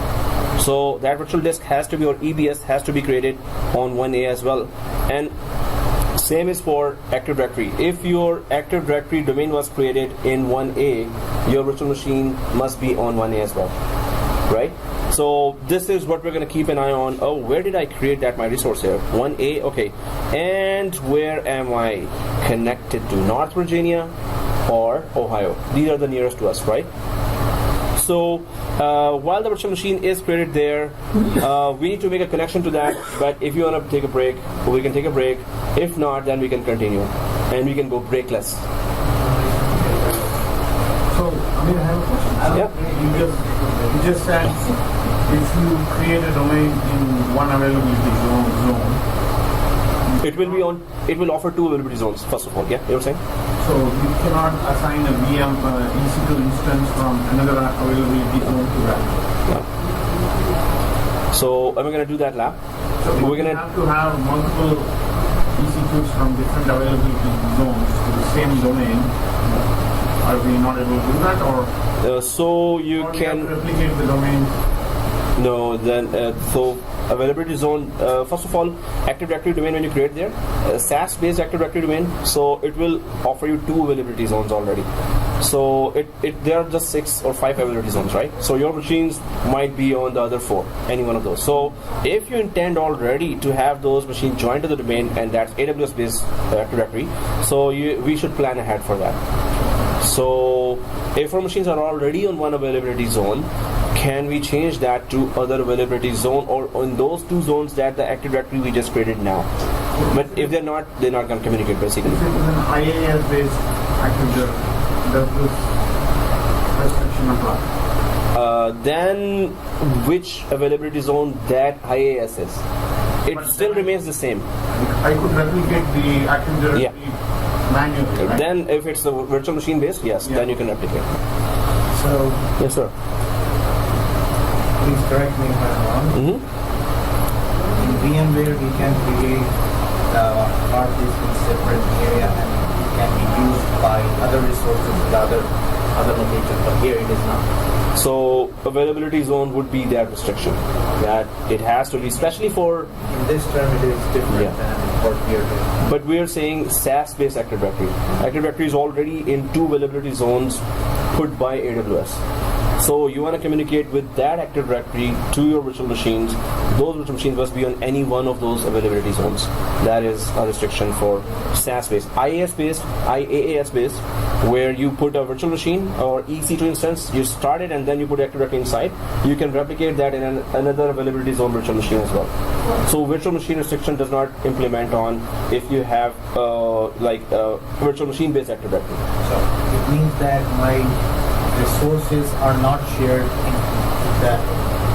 among the zones or availability. No, they are shared if it is virtual machine. They are not shared if it's software or SaaS, software as a service. If that software is already implemented by AWS on 1 or 2 zones. So we can spin up a virtual machine. We don't want that solution, right? So we want our virtual machine is on 4th availability zone and Active Directory is there. Can you please make it right? Oh yeah, sure. So here, I am a bit confused here. yeah, no problem. So what can happen and what cannot happen? Please. I need advice. No problem. So here, we were talking about Active Directory related access. So there is that this big cloud here. Wow. I really need some other diagram for that. Anyway, so here you have Active Directory, which is SaaS based. So Active Directory, which is like directory. Okay, that's a new one I'm working on, but right now it's directory. So this is SaaS based. This is already installed by AWS and working fine. It's ready to be used right now. So that is in availability zone 1A in your VPC, and suppose it's a 1B in your VPC. So that Active Directory is going to be, so when you're creating a virtual machine, make sure that you are creating that virtual machine either in 1A or 1B. Otherwise, it's not gonna join the domain, right? But suppose you don't want that, and your virtual machine is in 1C right now, availability zone 1C. So in that case, if you already have a virtual machine that is on, so this is directory, there is no virtual machine we created, this is just Active Directory already available from AWS. But then we think that no, let's create our own virtual machine, let's put Windows operating system on top of that, and then let's put Active Directory on top of that. Then that there is no restriction on that. You can have that in 1A, and you can have its replication partner on 1C as well. So now that Active Directory is in 1A, and also its replication Active Directory partner is in 1C. As soon as it is in 1C, this machine can communicate to that machine. But 1A cannot be the part of Active Directory, which is 1A and 1B. In virtual machine worlds across the availability zone, we can create them as highly available machines, but better stick to our availability zone. No, it's not going to be right. Alright. This is So- a very important point. Yeah, and we're going to test that. Yes, sir. What is the advantage? Or why would you use their Active Directory? Yeah. Why? So it's already there. First of all, it's already configured, and maybe we don't have expertise for that.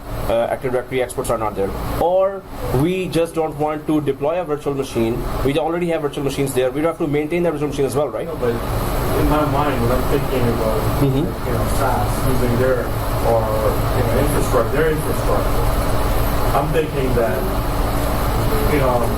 my infrastructure would be part of the public infrastructure. Yep. So, This is also publicly available. Yeah. so we just plug into a public Active Directory. Is that what I'm thinking? It's not public still. It's still our domain, and it's gonna work exactly as if we installed our own virtual machine and put Active Directory there. What we're talking about is access to Active Directory here, and without the hurdle, without the nuisance of actually going through the installation and configuration of Active Directory. Some companies don't want to go through what are the best practices of installing an Active Directory. They just want, hey, you have already there, we just want authentication for our users, and we don't want to concentrate on maintaining that Active Directory. Suppose that virtual machine goes down, all your communication, authentication to virtual machine is gone, authorization is gone now. You have to make sure that the virtual machine is working fine as well. Here, you don't do maintenance of Active Directory, or virtual machine based maintenance is not required there. It is working fine. It's gonna 24/7, 365 keep on working here. And so there is no maintenance headache One there. more thing is the expensive. SaaS is much less expensive than your own code machine. Exactly. Your machine Very good will point. be much higher in rates. The only problem is you can't replicate your private AD to that. Yes, we can replicate. No, we have discussed that 1A cannot be replicated. No.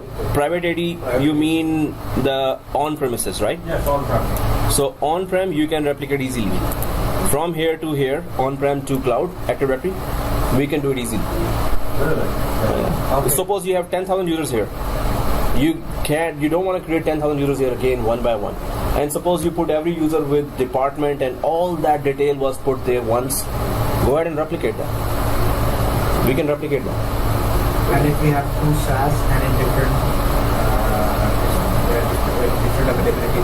No, so availability zone is on the public cloud side, but we're talking about that on-premises to Cloud Active Directory, is there a communication? Yes. So That doesn't depend on availability zone. if there are two Active Directory SaaS, they can communicate with, you can communicate with each other. On SaaS Active Directory, if they are on different availability zone, Yeah. so they just replicate within their zone, they do not communicate with each other. But when we have one Active Directory, SaaS based, that is enough. That is highly available.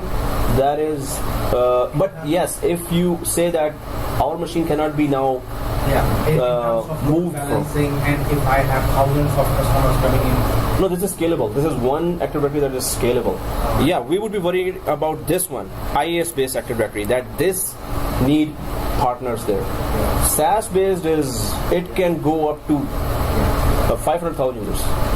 This is AWS maintaining that. So if behind it must be on their 100, maybe 500 servers alright. in the background. Alright. This is something totally, like, when you talk about Active Directory, not like that I don't have control over it. No, we have control over it. Yeah, it's just on the cloud, it's a service. So Okay. underlying hardware, underlying virtual machine, we don't worry about.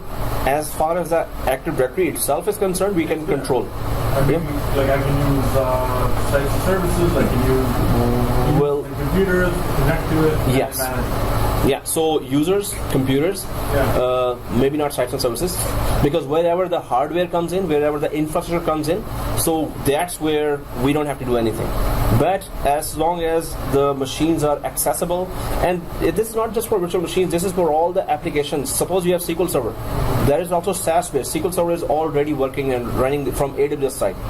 So that SQL Server you can connect to Active Directory. There are many cloud applications that needs authentication from your Active Directory once you buy their licenses.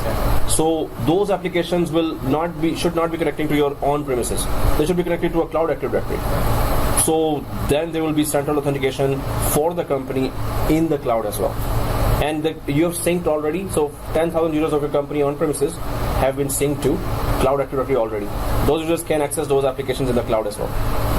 Yeah, I'm just trying to wrap my head around it. It's just, Yeah. It's like, very, it's not even a virtual machine. Like, it's just It makes a sense. service. Like, yeah. How are they doing that? In the virtual machine, Yeah. So are they bringing up a virtual machine to give you AV services? Like, how? you can. Virtual machine has what?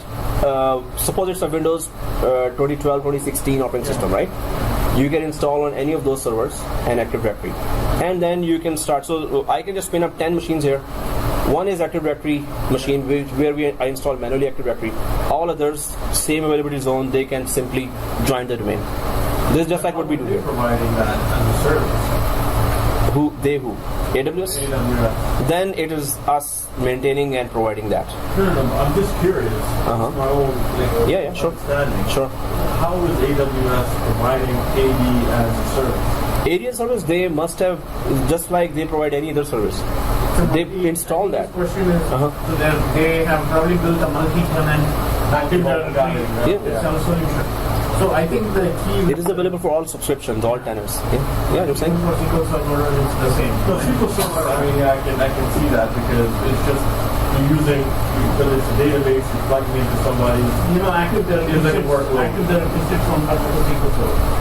And Okay. it provides a few web services. That's all Active Directory is. Right, okay. Okay, Active Directory is very simply put on the core board.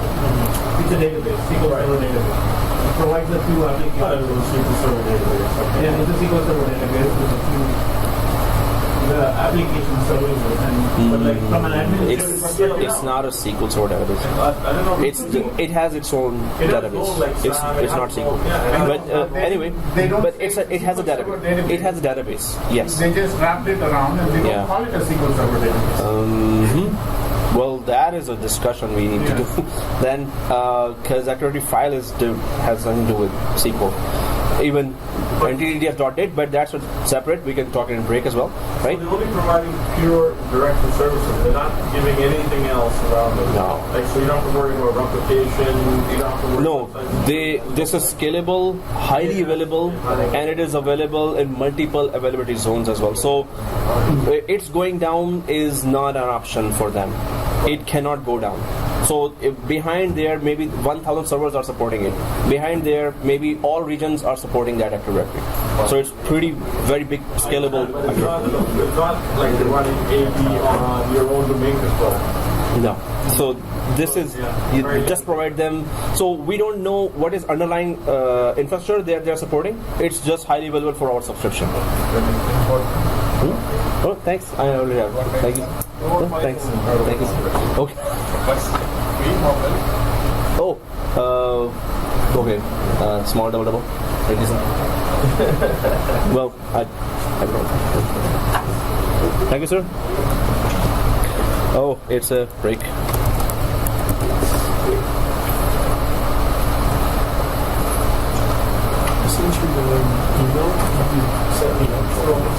Oh, okay. Today? Yeah.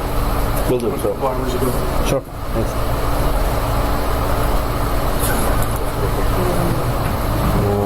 Now we can do that. So it feels. There is a link for your question. वो आपका link नहीं है मेरे पास Activity? No. Activity discuss कर रहे हैं Yeah, I'm interested in it. मेरे पास है ना बाबू ने Go and say this is a VPQ, right? You direct connect to Azure. Direct connect to Azure. And you come up with a link that talks about the question that you have, right? Thank you. Did you work out?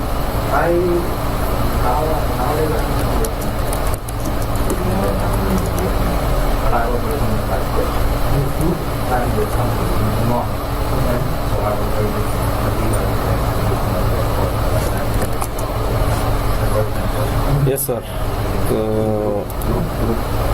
Now I can pause it. Now, and so just make sure that you're added to that email list, and guys, also that videos are only for those who show up, or if you have any you can't come on any one Saturday, just let me know. Give me a reason for that, and regularly show up. The emergencies cannot be regularly happening. I hope it's not. I wish, pray. So, but some students just regularly start giving reason, right? So, so that's not. It's regular. I have to give a reason, and then I'm home, and then I'll get the video. So that's not gonna happen as well. So no show or no reason, no video sharing. So let's stay engaged to the class, guys, and let's get going with our creation of this virtual machine. So we could go with next labs as well. So for that, the machine must be there now. 2 of 2 checks passed for status check. Instance state is running. So guys, let's quickly connect to that and check how we can make that connection to the machine. So those who already have been working a lot on that, so you could just make that connection easily right away. Did I resume that video? Okay, sometimes I forget to resume and I do a lot of blah blah blah blah blah blah, and after 1 hour, oh, nothing was recording, seriously. So if anyone can also rewind, that's also good. Right here, I forget. So let's go ahead. So we have already launched the video, the virtual machine here, but we can just go for connection. So how do we connect to that machine? If you're already on this page here where the machine is running now, so you see that connect button there. So let's click that button of connect. This button connect, and once we click the connect, so it's gonna ask, first of all, it's offering that you can just download that remote desktop file, where we download that and double click that file, it just makes that connection. Once you make that connection, then it's gonna ask what is your password, right? So that password, of course, we need to decrypt that password. In order to do that, we need that private file that we downloaded somewhere in our desktop. So we can just click that and stay on that screen. So let's click the download remote desktop file first. Let's click that file, and it's gonna ask where to download that. I have one folder here where I can just put that download, and my IP is ending with 137.66 here, public IP. So 137.66, and save. So this is saved already here wherever I've put that path. The second thing is the get password. So we just need to know where we place that .pem file for private key, and let's click the get password now. I hope everyone's there, and let me know if I'm going too fast or too slow, so I could adjust the speed. No. So here it's just looking for this file, whatever name you gave, whatever password you gave there, passphrase you gave there, it's just saying that, hey, just go to that file and choose file and give the path there, right? So let's click the choose file here.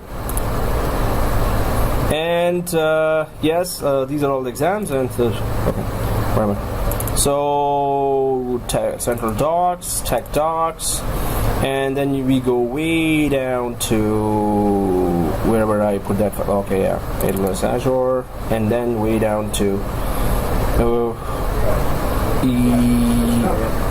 this one. Okay, no, not this one. Yeah, that's the one. I put exclamation mark as well.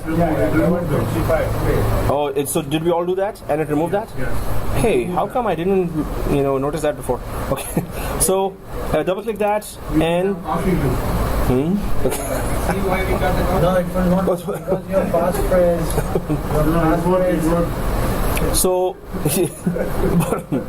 see this, it was actually showing me the key name here, but then it didn't like the blah blah blah here. Maybe it's taking it as blah blah blah. This one. So okay, let's click the decrypt. If it is okay, it's gonna decrypt. If it's not, then we have to check where that is. So let's click the decrypt file, and yes, it's okay. So it works. But guys, let's just copy this and open a notepad somewhere, well, on our desktop, and copy that. Sometimes we just forget that. This is a very creative password here, so we need to copy that unless you have a very good memory. And you can take a picture of it, that then you have to type it there. So that's why we're putting it in notepad, so we can copy paste there instead of typing the whole thing. So run and notepad and put it there. We don't want to type this password, otherwise 1 hour, good 1 hour is gone. Well, not 1 hour. So anyway, I've typed it here, so I'm just gonna copy paste from here later when it is asking that, right? So open the notepad and put it there, and if it's on the notepad, we're good, right? So click close, and let's launch that remote desktop. So if it's on notepad, I'll just check that where is my, so this is my public IP ending with 137.66, and it's an RDP file, .rdp. So we can just double click and it should start communicating. So let's double click that, right? And it should give you this screen. So let me know if I'm going too fast. Oh, we already logged in. That was easy. Right? Why am I going slow here? Okay, so let's click connect. Maybe I'm too slow, so maybe I can just go fast. So here, of course, that password. So I'm just gonna go to notepad and copy that.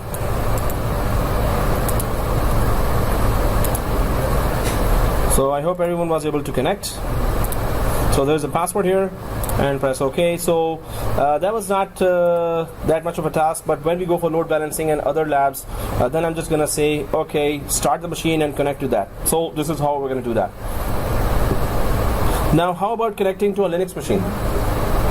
What do you do with that? We can telnet, or we can use PuTTY as well. Yeah.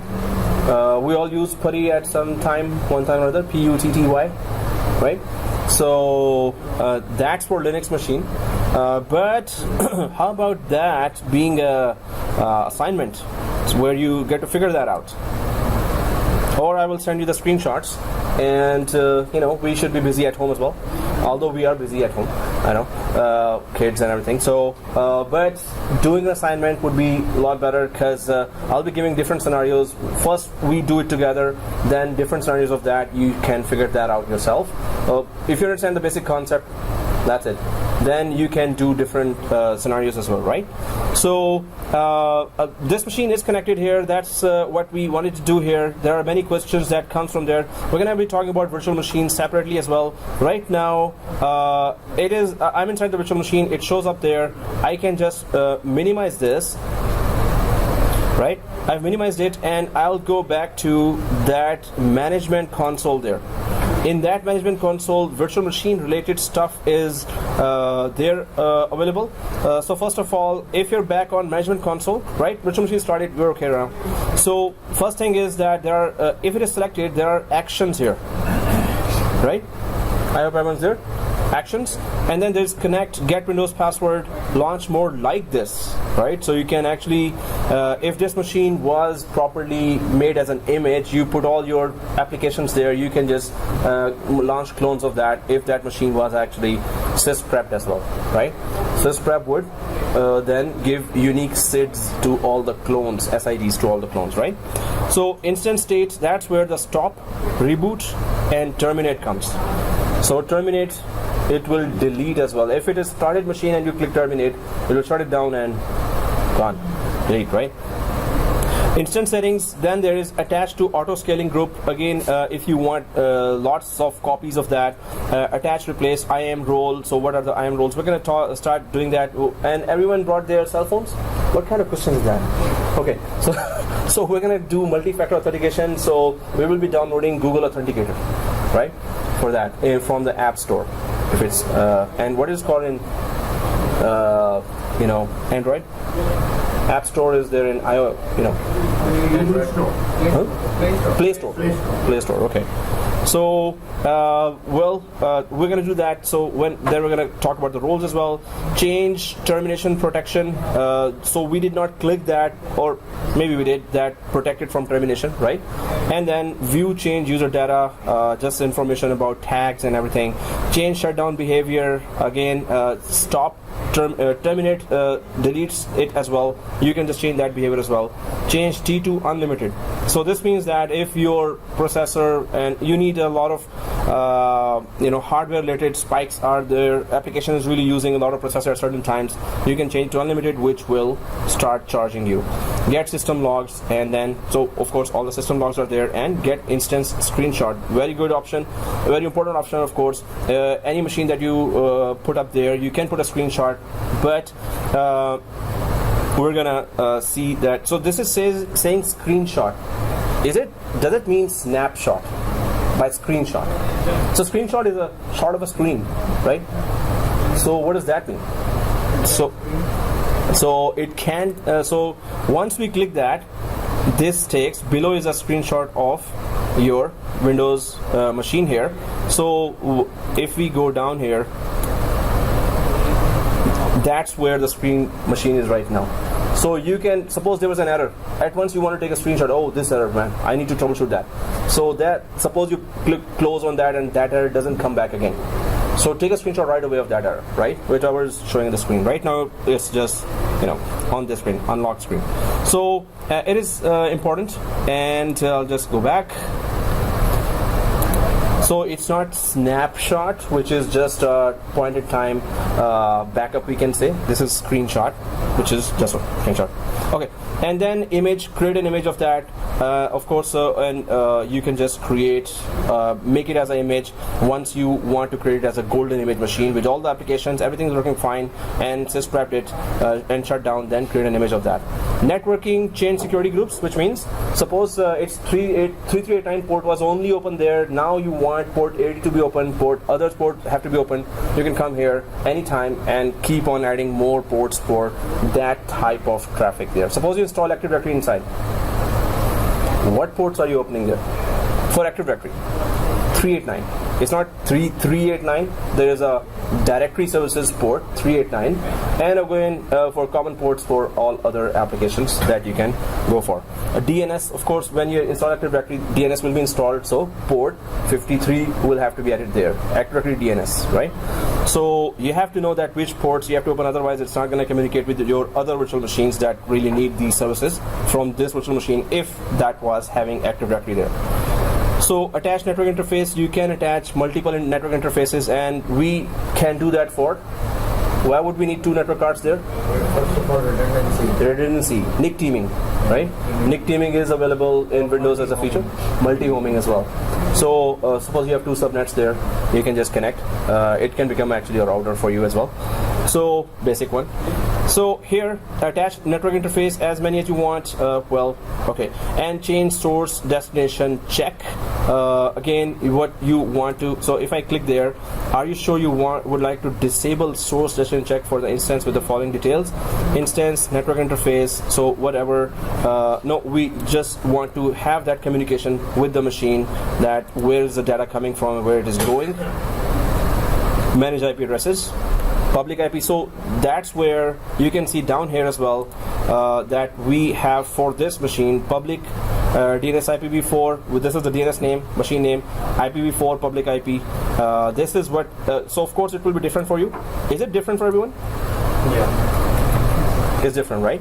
So, but what about the private IP? 172.31.87.226. At least, are you in 172.31? Yes. Yeah. But of course, you're not having 87 and 226 there? 87 is there? No. Exactly. So this is what they have given us as a network range, but this is their private cloud, which they have assigned to us automatically when we created an account there. But we can create our own VPC where we can use all those other ranges there. Okay, so here and then all those that information for the machine is there running, especially description, of course, very important, that what else this machine has. Key pair name is showing here. Pretty insecure, but just cover your dashboard with something. Anyway, whoever is passing by, oh, now I know his key pair name is that, but I still need physical access to that, right? So these are the root device, block devices there. Block device and object-based storage, block-based storage. That's the difference of storage. Object-based storage, silent folders, you can just put there. Block-based storage is where you can have more IOPS available for the virtual machines, right? So you can see up there as well, status checks. If you click the status checks here, create status check alarm. If it's a critical machine, of course you would want to do that, and you would know that it will then be charged. The checks monitor the AWS systems required to use this instance and ensure they are functioning properly. And that is status check. Monitoring is where it's going to give you some live readings there. Enable detail monitoring. CloudWatch, again it goes to CloudWatch. You can go to CloudWatch directly and create a monitoring alert, or you can just create directly for this virtual machine, and it will ultimately be created inside CloudWatch. So below are your CloudWatch metrics for the selected resource. A maximum of 10. Click on graph to see expanded view. All times shown are in UTC.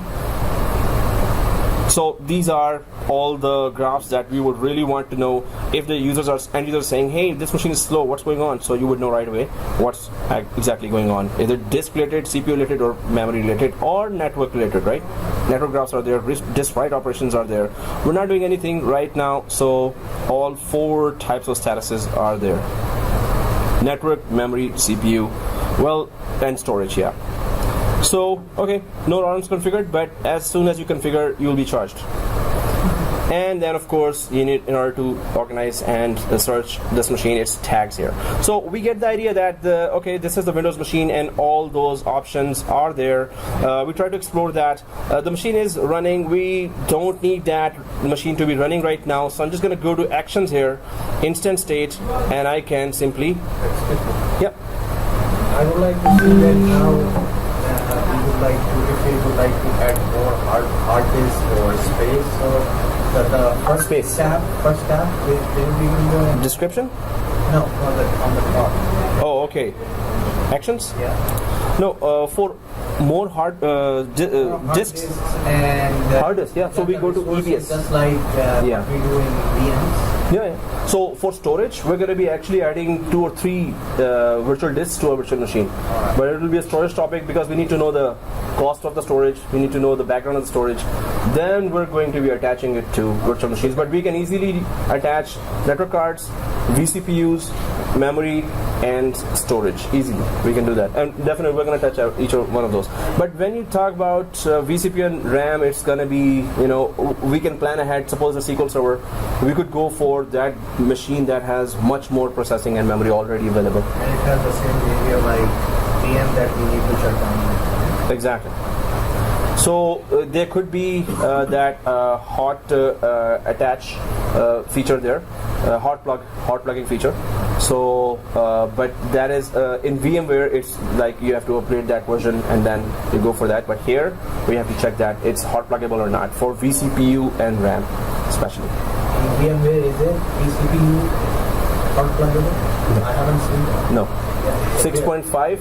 No, 6.5. They were saying that they will be introducing that. I have yet to see that too. But others, RAM you can attach, hard disk you can attach. Yes. I'm trying to install PuTTY on the local machine. Asking for an admin password. Is there an admin password? Did you search that? I think PuTTY is already there. Maybe. No, I couldn't. Did you search? Yeah. So it's not there. Okay. So you're doing assignment now.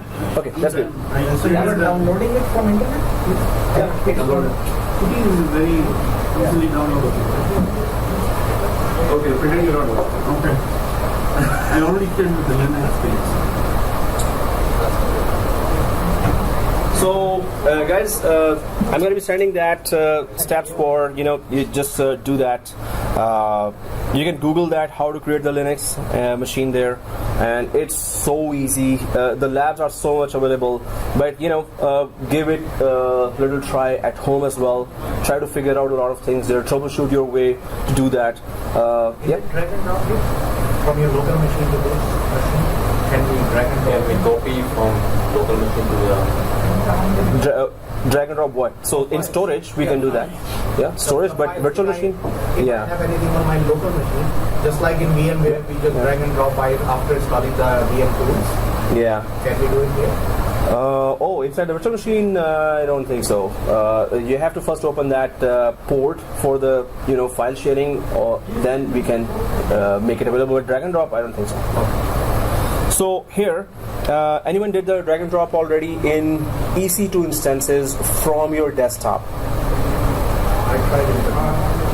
I don't think it's gonna. Oh, you can just check now. Yeah, I tried it. It's not because the port for sharing any file. Yeah.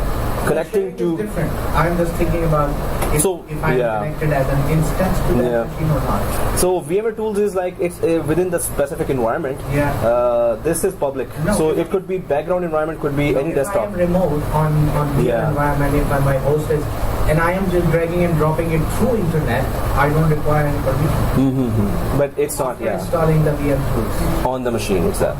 On the VM. VM. Yeah, yes. Exactly. You're right. So it's but you already tried. So, but there are no. Yeah, maybe there were AWS tools, but there are none for that. They don't provide that. Yeah. Okay, guys. So we get the idea that virtual machine related stuff is there. We can just simply go for instance and stop. Let's stop that, and yes, stop. So once it is stopped, we can just go ahead with the diagrams again and try to check what's going on there while the virtual machine stopped. And yes, we're gonna at 2 o'clock we're going to delete. So whatever we created. So we're gonna make it as a habit, but it is allowed to use 750 hours of this month and next month, and for all 12 months per month. So better play with that if you are interested in any other options. Although we're gonna go for Instead of drag and drop, you could create a map file with your local the map drive. Okay. So here. So once it is done, let's just go ahead. And we were talking about a quick lab here. We tried to connect. It was easy. The only thing you should worry about is what is the security group, what ports have you opened, and second thing is that where's the key pair, right, for that. So this is very strange with Azure that there's no key pair. Although you can use a key pair, it's not a basic requirement to have that key pair somewhere for Azure virtual machine, right? So for EC2 instance or virtual machine of AWS, there's proper security while you're creating that. In Azure, it doesn't require you to put a key pair there, although you can attach it later as well. Other than that, we went through this. Then, we did that all. Did. Okay, the rest of the steps, we did that all. So AWS Elastic Beanstalk, There'll be very interesting names coming your way, and Elastic Beanstalk, another service, is the fastest and simplest way to get a web application up and running on AWS. So your code sits on top of that. There's an HTTP server, application server, language interpreter, operating system below, and host, right? So all these are there already. So Elastic Beanstalk configures each EC2 instance in your environment with the components necessary to run applications for the selected platform. No more worrying about logging into instances to install and configure your application stack, right? Whatever requirements are there for application, it's going to automatically produce that, or it will make that everything available. You just need to put that code if you tell that what kind of code you're putting there. The main problem is to remain the code. The main problem is still the code. If we, so suppose you are handling a company's AWS, there will be developers there. So they will be contacting you. Okay, I want to put this code. So then we have to go there. You can check that what code is a Java code or some other code. So definitely, developers can simply upload their application code, and the service automatically handles all the details, such as resource provisioning, like virtual machines, load balancing, auto scaling, and monitoring. Everything is done. So Elastic Beanstalk is for that. Then Elastic Beanstalk, in a nutshell, again, it provides support for a variety of platforms, including PHP, Java, Python, Ruby, Node.js, .NET, and Go. So these are all the server side that it's going to cover right away. It will be there. Yeah. Where is JSON? Huh? JSON. So Just a format of format, like you can have CSV, TextV. JSON is just a format, output format. So it is not a developer part. no. It's not a Developing part. Development. It's not a language. It's not a script. Script, I know. Yeah, but it's just the way you put that information there, the way you put what is first happening, then what is next happening. Shut down, start the machine. Second thing is put that application. So it puts it in that. Where does it come? So we're going to be going for permissions in this area. So in permissions, it will be all shown in JSON there, the format in which, and it's so clear that what's going on. You put static there. Yeah, you're saying? So you said Elastic Beanstalk does support load balancing and all of that. Well, That's what it says there, Elastic Load Balancer. We'll go to the next. no, Elastic Load Balancer is a separate feature. So that can be. Elastic Beanstalk in a nutshell does, as part of it does support Elastic Load Balancer. So Elastic, It says there auto scaling and yeah, exactly. So here, Elastic Beanstalk organizations retain. Does it support multicast or no? If it's the load balancing feature is there, load balancing is a separate, very extensive feature, which goes for application load balancing, simple load balancing, and network load balancing as well. So definitely, it will support multicast. Okay. Yeah. So, but it's an extensive, separate feature that you have to purchase and attach to this. Because Yeah. I don't know about AWS. Azure does not support multicast because there's a security issue and the government doesn't allow them to support. So if it's a cloud, then On the cloud, yes. yeah. So if it's a government cloud, suppose on every cloud. So which government we are talking about? US So government. US government, right? Yeah. So we can check that there. But AWS, yes, it supports. You're gonna see. We're gonna do a load balancing lab. Okay. You're gonna see that. Okay. So Elastic Beanstalk organizations retain full control over the AWS resources, powering the application, and can access the underlying resources at any time. The main thing is that you need to know what is Elastic Beanstalk. There are many other services, and we're just going to go for a few. We're going to test a few, and then we're going to go for our labs 1, 2, 3, 4, 5, 6, 7, 8. Right? So let's go ahead. Elastic load balancing. So there's a lot of Elastic here, right? Oh, okay. So that's how they name it. Load balancing automatically distributes incoming application traffic across multiple Amazon EC2 instances. And EC2 instance is a VM, virtual machine. So we're going to do the basic load balancing. The application load balancing is a little more complicated, but once you have gone through basic load balancing and load balanced traffic between two EC2 instances or virtual machines, you're gonna really understand. And the next one is not that complicated. It will be not that difficult to configure yourself as well. But it enables organizations to achieve greater levels of fault tolerance in their applications, seamlessly providing the required amount of load balancing capacity. needed to distribute application. So it really works perfectly. You're going to see that in the lab that it gives right away. Which mode it works on? Is one-on mode or hybrid mode?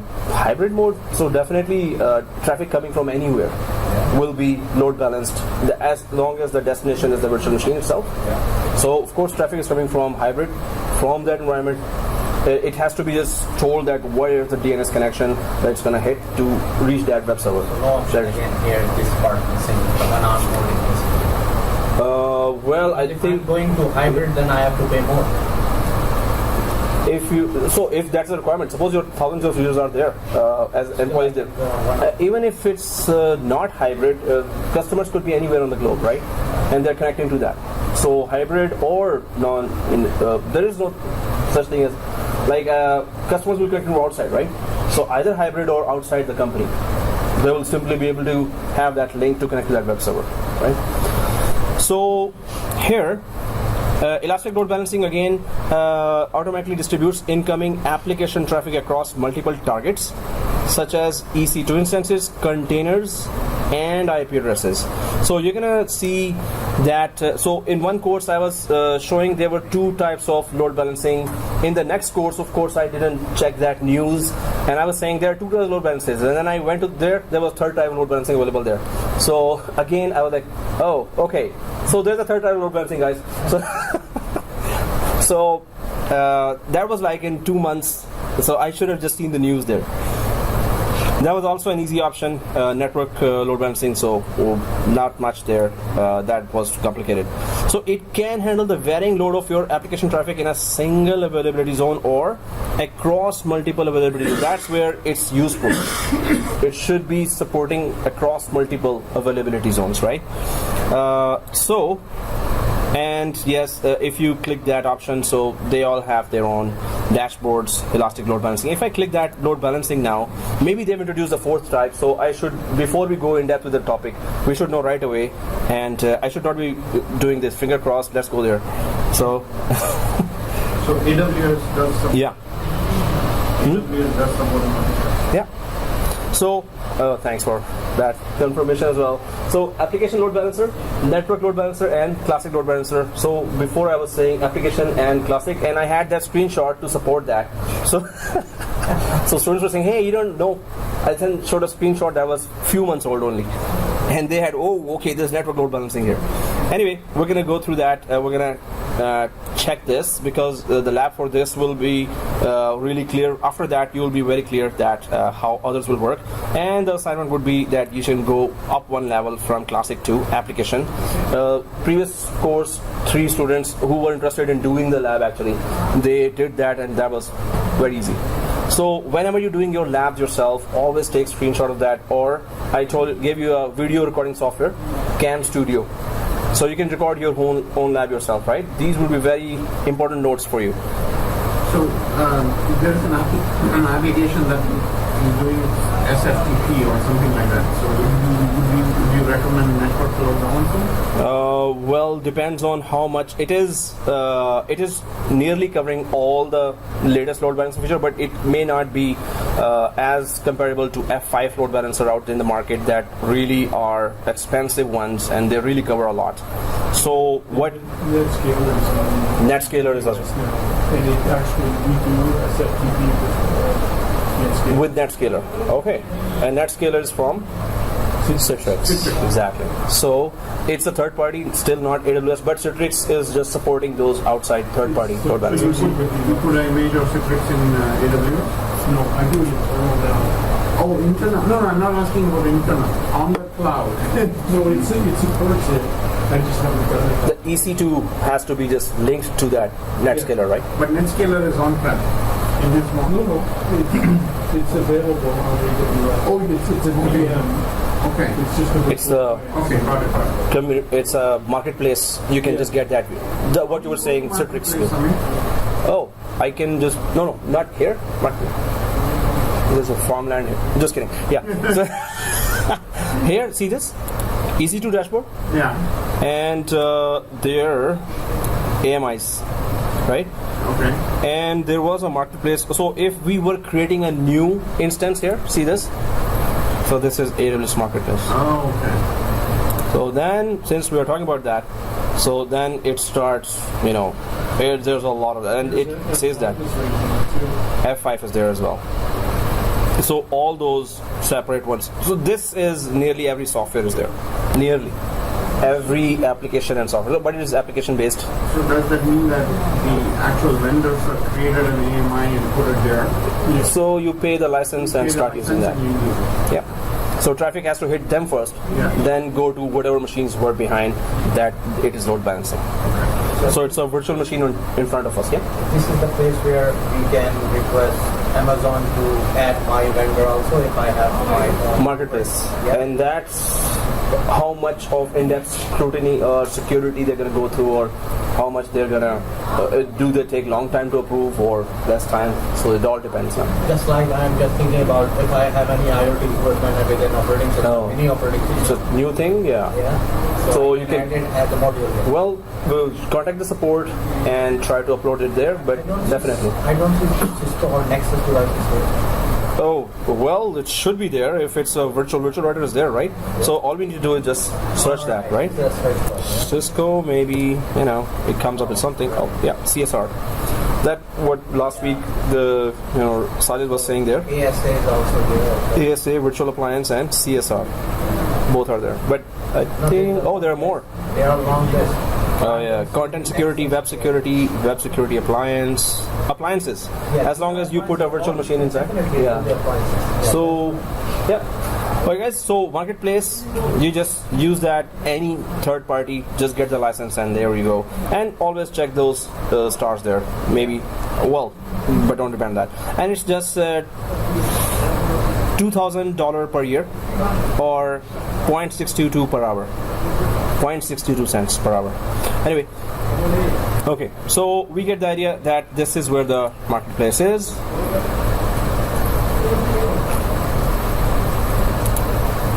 Okay, so I upgraded the pictures, thank God. Yeah, Elastic Load Balancing offers 3 types of load balancers that all features. Yeah, we get to know all those load balancers that are there. And Lambda. So maybe you use that. No? Lambda? You're still starting. Chatbot from Lambda. Chatbot? Chatbot. Oh, okay. Chatbots. That's available from Lambda. Nice. Okay. AWS Lambda is a zero administration compute platform for back-end web developers that runs your code for you on the AWS cloud and provides you with a fine-grained pricing structure. So again, all you need to bring bring your own code, right? So bring your own code. Well, that's what we actually bring. So that's again where the developers don't have to worry about the infrastructure, basic thing, right? So, but Lambda is pretty extensive, and you're gonna get questions from 2 or 3 questions in exam were coming from Lambda. And second is Redshift, which is database warehousing, big data, right? So from there, the questions were coming as well. So anyone interested in giving exam in this course? In AWS exam, you're interested in giving AWS? You're also 5 guys. Okay, so by 4th or 5th class, you need to start reading. Whenever you want to start reading, right? You should start reading, because that file is very helpful in telling you how AWS will give the exam. AWS knows how people are passing the exam, right? So AWS announced that in some of their pages or blogs that we're gonna make it so that those who understand will be able to pass the exam. So understanding, it's not, we cannot depend on those sample questions. Is it like just still MCQs? It's still multiple choice questions. multiple choice? But they keep on changing it so fast because of what we are. So the next one, is there a lab for the next one, or is it also multiple choice? Even the professional? No, professional? I have to check that if there's a lab. I don't think there's a lab, but maybe they've included. So whenever I say information, at that time I need to check that. But so far, as I know, which I checked a few months ago, there was no lab at that time. So, are you guys here? Yeah. So Lambda we just need to know, but developers in your company will be after you. Hey, where's Lambda? And although it will not be a rocket science for them as well, they will just find out right away. Okay, so AWS Lambda runs your backend code on its own AWS compute fleet of Amazon EC2 instances across multiple availability zones, so highly available, in a region which provides the high availability, security, performance, and scalability of the AWS infrastructure. So across many machines, your code is being run and it's highly available, right? And if you want to scale it, that code requires now a lot of compute, a lot of memory. It's going to scale up to that. So it's not going to tell you, hey, stop, whoa, we ran out of RAM. Okay, that's it. So pay us, and it's gonna keep on scaling. It has your credit card, so it can do that. Okay, so well, yeah, eyebrows raised. Huh? What are you talking about? But yeah, the companies should know that it's some cents per hour, right? All you need to do is supply your code in one of the languages that AWS Lambda supports. Currently, Node.js, Java, C#, and Python. Right? So, okay. And I keep on clicking, and then the storage comes. Well, in storage, we talked about last time as well, but this second class is normally about services that we go a little more detailed. Then we go for lab 1, 2, 3, 4, 5. So S3, first of all, that's your basic folder. Simple storage service, S3. 3 S's are there. Simple storage service. Amazon provides developers and IT teams with highly durable and scalable object storage. So object-based storage. It is not block-based storage when you create that. So this means what? Less IOPS. So object-based storage and block-based storage. Why do we? There's more IOPS. So suppose it's less IOPS. Does that mean that object-based storage can have a virtual machine running on top of that? Less IOPS means, okay, the virtual machine will be slow, but it can run. So no, object-based storage, you cannot run virtual machine on top of that unless you change it to block-based storage, right? So this is the same case in VMware as well, especially in SCVMM, System Center Virtual Machine Manager. That is a central application for Hyper-V environments, enterprise applications. So that's where it checks the LUNs as object-based. So we have to convert it to or change it to block-based. Anyway, You're saying this is just for the root drive. this is where you can save files and folders. But if you start putting a virtual machine will shut down. It's not going to run. No, but Yeah. okay. So let's say this is your root drive. Yeah. This is a folder where root drive, when you say, it gives the impression that it is a drive of a virtual machine. It's a folder, just like Dropbox. It's a storage container, that's it. So when we created the instance, right? Yeah. It actually added a root drive, Yes. which is actually an S3 instance. So that root drive used the storage in the background, and that storage is block-based storage automatically added by AWS. But when we create our own, that has nothing to do with that. So that's my question. So let's say the root drive has to be block-based storage. Yes, exactly. But can I add another drive? Oh yeah, has many. Which can be object storage, and I can put my video files there, or it will not work. So that has a different approach now. First of all, when you create a second drive, or third drive, or fourth drive, they automatically land on a block-based storage provided by AWS. That's a separate thing, right? So we can convert, suppose on hybrid environment, you have VMware environment, and there it is extension of a VMware machine is, a virtual hard disk is .vmdk, right? For Hyper-V it is VHDX. You need to convert them to EBS, which is the virtual disk for AWS. You convert that and put it, you have to first upload it in AWS, so you put it in S3 bucket. Yeah. It's not gonna be workable from there. So from there you have to still run some command that's going to make it workable there, or wherever it is, it's gonna change that storage to from object-based to block-based. Then it's going to be attachable to a virtual machine. So yes, you can put it on S3. That's where you have to put. There is no other way. So why do we have object storage? What do we use? Files and folders, file servers. So you want to share some files, you must have a S3 bucket for that. Yeah. So companies will have they have file servers on hybrid on clouds. They want to share it across the region, those files. So it's just a file server. It's a container having files and folders of a company, secure way, and you can make that highly available across the region and accessible by any clients of any region. So it's just a file server. File source, file and folder source container. Okay guys, so here handles virtually unlimited amounts of data and large numbers of concurrent users. So again, any service in AWS is scalable. As soon as you're expecting 500 users and your product is so good that it attracts 5,000 or 500,000 users, it's gonna scale up to that. It's not gonna crash. That's what it's saying. It's guaranteeing that. Whatever charges were incurred, you're making business anyway, right? You're earning a lot because you attracted a lot of traffic. So some cents, some million cents will be added there. Okay. Organizations can store any number of objects of any type, such as HTML pages, source code files, images files, and encrypted data, and access them using HTTP-based protocol. So again, it's you're using Dropbox. If you're using Dropbox, it is working on top of S3. So that guy we talked about last time as well. He's a millionaire because of that, or maybe billionaire. I don't know. So, okay.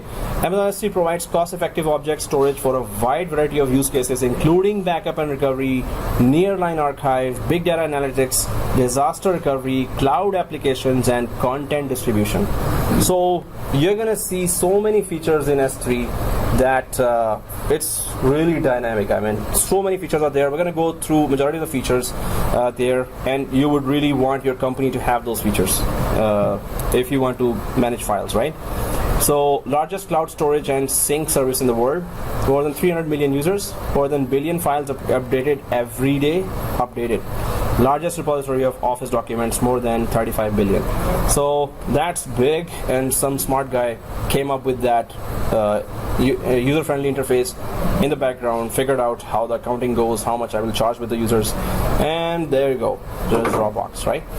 So that's ingenuity. So AWS EBS, storage for virtual machines, that's where Amazon Elastic Block Store or EBS, it is block storage, so it is block store, provides persistent block level storage volumes for use with Amazon EC2 instances, right? So each Amazon EBS volume is automatically replicated within its availability zone to protect organizations from component failure. So you created one EBS disk or virtual disk, it's going to be available automatically. That's AWS's side responsibility. You create a storage, they know this is the most important asset of a company. All their company data is inside.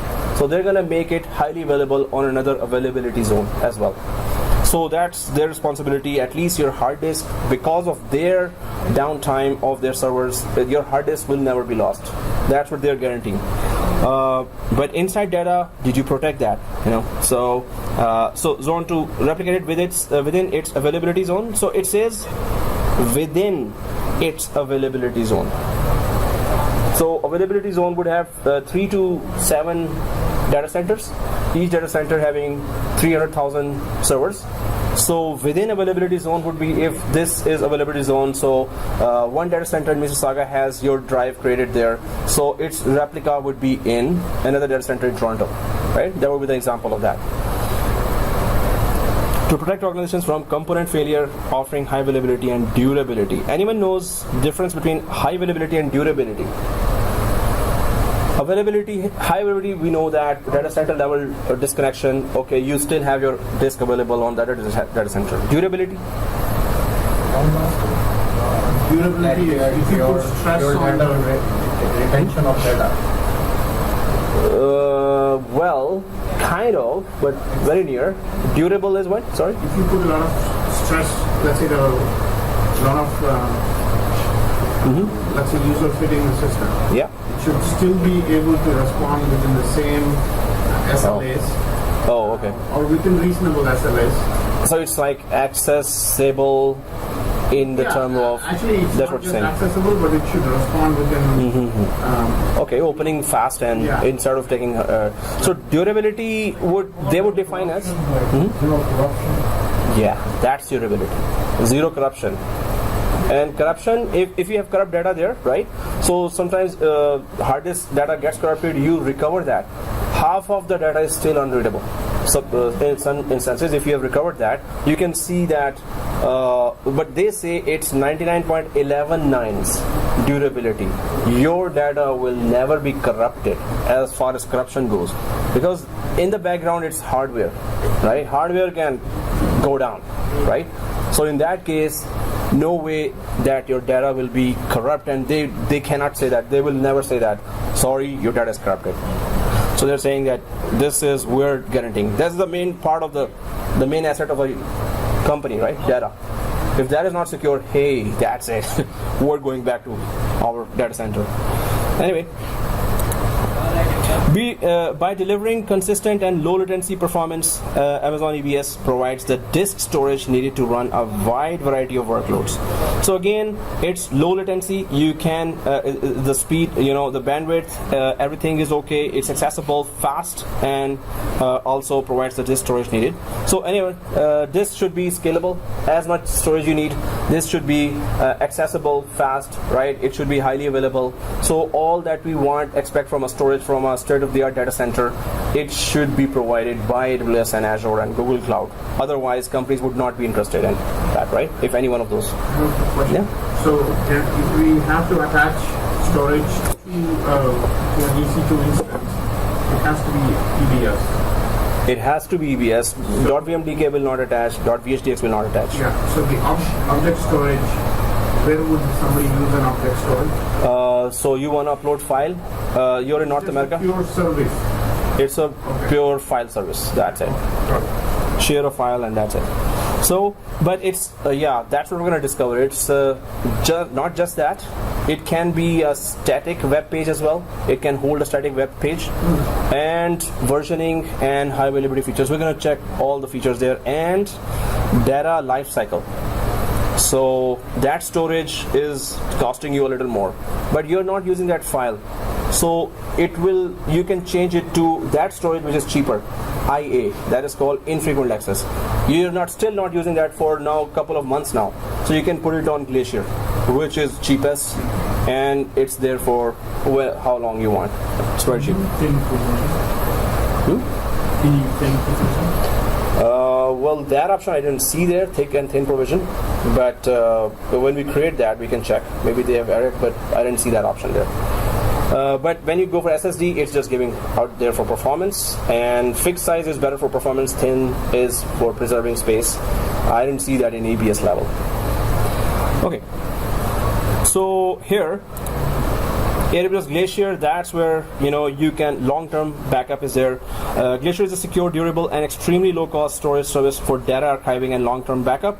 Organizations can reliably store large or small amounts of data for a very low cost per gigabyte per month.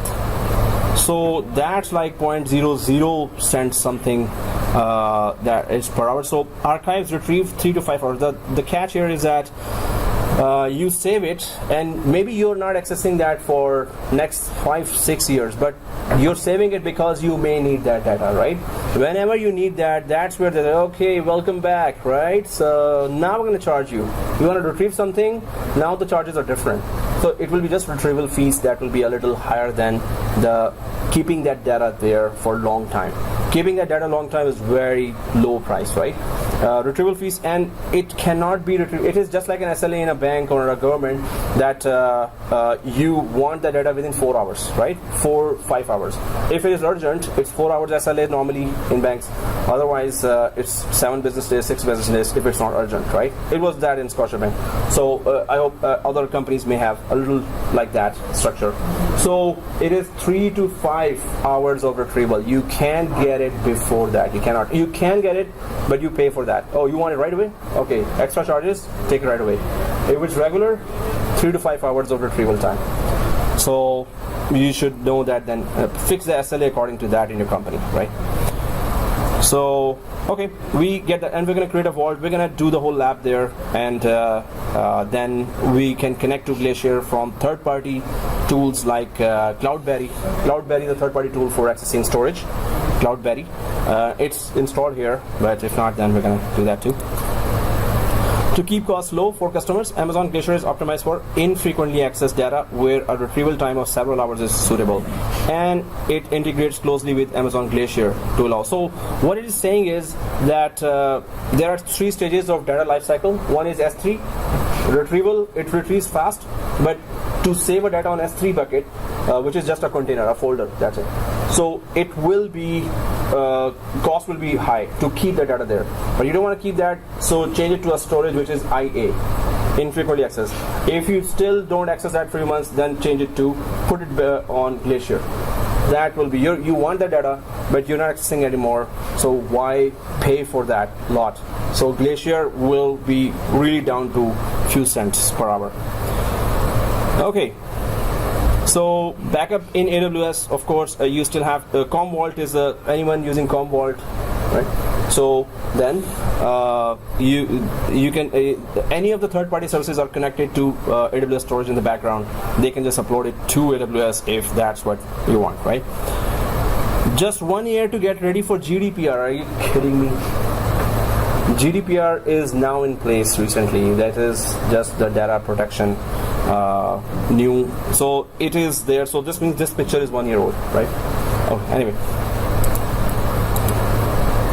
So storage gateway, interesting lab. We're gonna do the whole lab. It's gonna take like 4 hours or less maybe. But what it does is that AWS storage gateway is a service connecting an on-premises software appliance with cloud-based storage to provide seamless and secure integration between your organization's on-premises IT environment and AWS storage. So in English, what it says is, well, this is English, but like when I read that, what?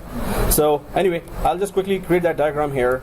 So storage gateway is a lab for us, very interesting. So if I go to that diagram here, pretty cute diagram here, right? So anyway, here you will have a hybrid environment. We will start our own servers here, and then we're going to have one ESXi hypervisor and a Windows server there, right? So it will be our hybrid environment in our desktops. Then from there, from AWS, we're gonna download. From AWS, we're going to download their appliance, the OVA file, right? And that appliance is called Storage Gateway. And what is the purpose of the whole exercise? Storage Gateway. So we're gonna, AWS will give us that. We're gonna download in our hybrid environment, and we have a file server here. That is our hybrid file. In our data center, this is a file server that we regularly use in our environment. So that file server can have folders here. So first of all, Storage Gateway will connect our data center to our S3 folder, S3 bucket. S3 bucket is your storage folder, right? S3 bucket. So we're going to create a container inside or a folder inside, and that folder will be syncing automatically to a shared folder in your file server. Can we have multiple S3 buckets within an Amazon account? Oh yeah, we can have. And so, you can choose to sync one or the other, or? So one shared folder to one S3 bucket. Second, you can have as many here, as many there. Right? So here, file server. So we get the point. If storage gateway is there, whatever files local user puts in a file server, it will be automatically synced to the S3 bucket, available on the AWS cloud, and from there you can share it across the region to your clients in Europe, Singapore, anywhere across the planet, right? But this is automatic syncing going on now. As soon as the storage gateway is down, syncing will stop. As long as the storage gateway is there, you put a file there, it uploads right away. Sorry, so when you distribute it, the files on the S3 bucket, they only read only, not read write. We can make them read write as well. So what happens when the gateway goes down? Then the file syncing is not there, the files remaining there will remain there. So changes are going to happen on both sides. Changes? Yeah, because people are going to change it locally, and then people are going to change it on the cloud. So it will sync. If there's one file here in local and you made a change now, that will sync and the change will be updated there as well. Yeah. Right, but people also making changes. At that time when the storage gateway is down? Yeah. Okay, so when the storage gateway comes up, whatever was the last change made will be uploaded there. So storage gateway better be up. Sorry? Exactly. There will be timestamp maintained. But suppose you made a change. Storage gateway is down. It's like the same file. You made a change and I made a change. Yeah. Who wins? So if you're allowing here to make a change and here as well, then it gets complicated, yes. Right. So technically we can make it read and write, but if it is automatically syncing and you're just sharing there, I would want to make it read write. So then we need to make sure that gateways better be up. If the people are making changes here, of course, whatever was the last change here will be, whichever is the timestamp, whichever is the latest change, will overwrite the other one down there, or whichever is the latest change here, will overwrite that, right? But I would, well, if you want to allow that, right, two sides, that gets more complicated then. I would not allow that, but definitely companies would want that. Hey, make changes there as well as here. Normally it is just for distribution purpose, but we can technically do that.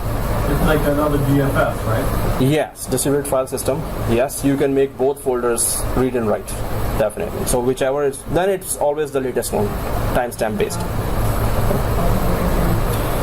Okay, so here we get the idea. What is storage gateway? Storage gateway, so it's an appliance we're going to be downloading there, and then it will make an automatic sync to as many folders here to as many buckets up there. But it's one folder to one bucket. Okay. So we get the idea, and so here, cloud-based storage to provide seamless and secure. Yeah, that's what I explained in English now. Now here, let's go ahead.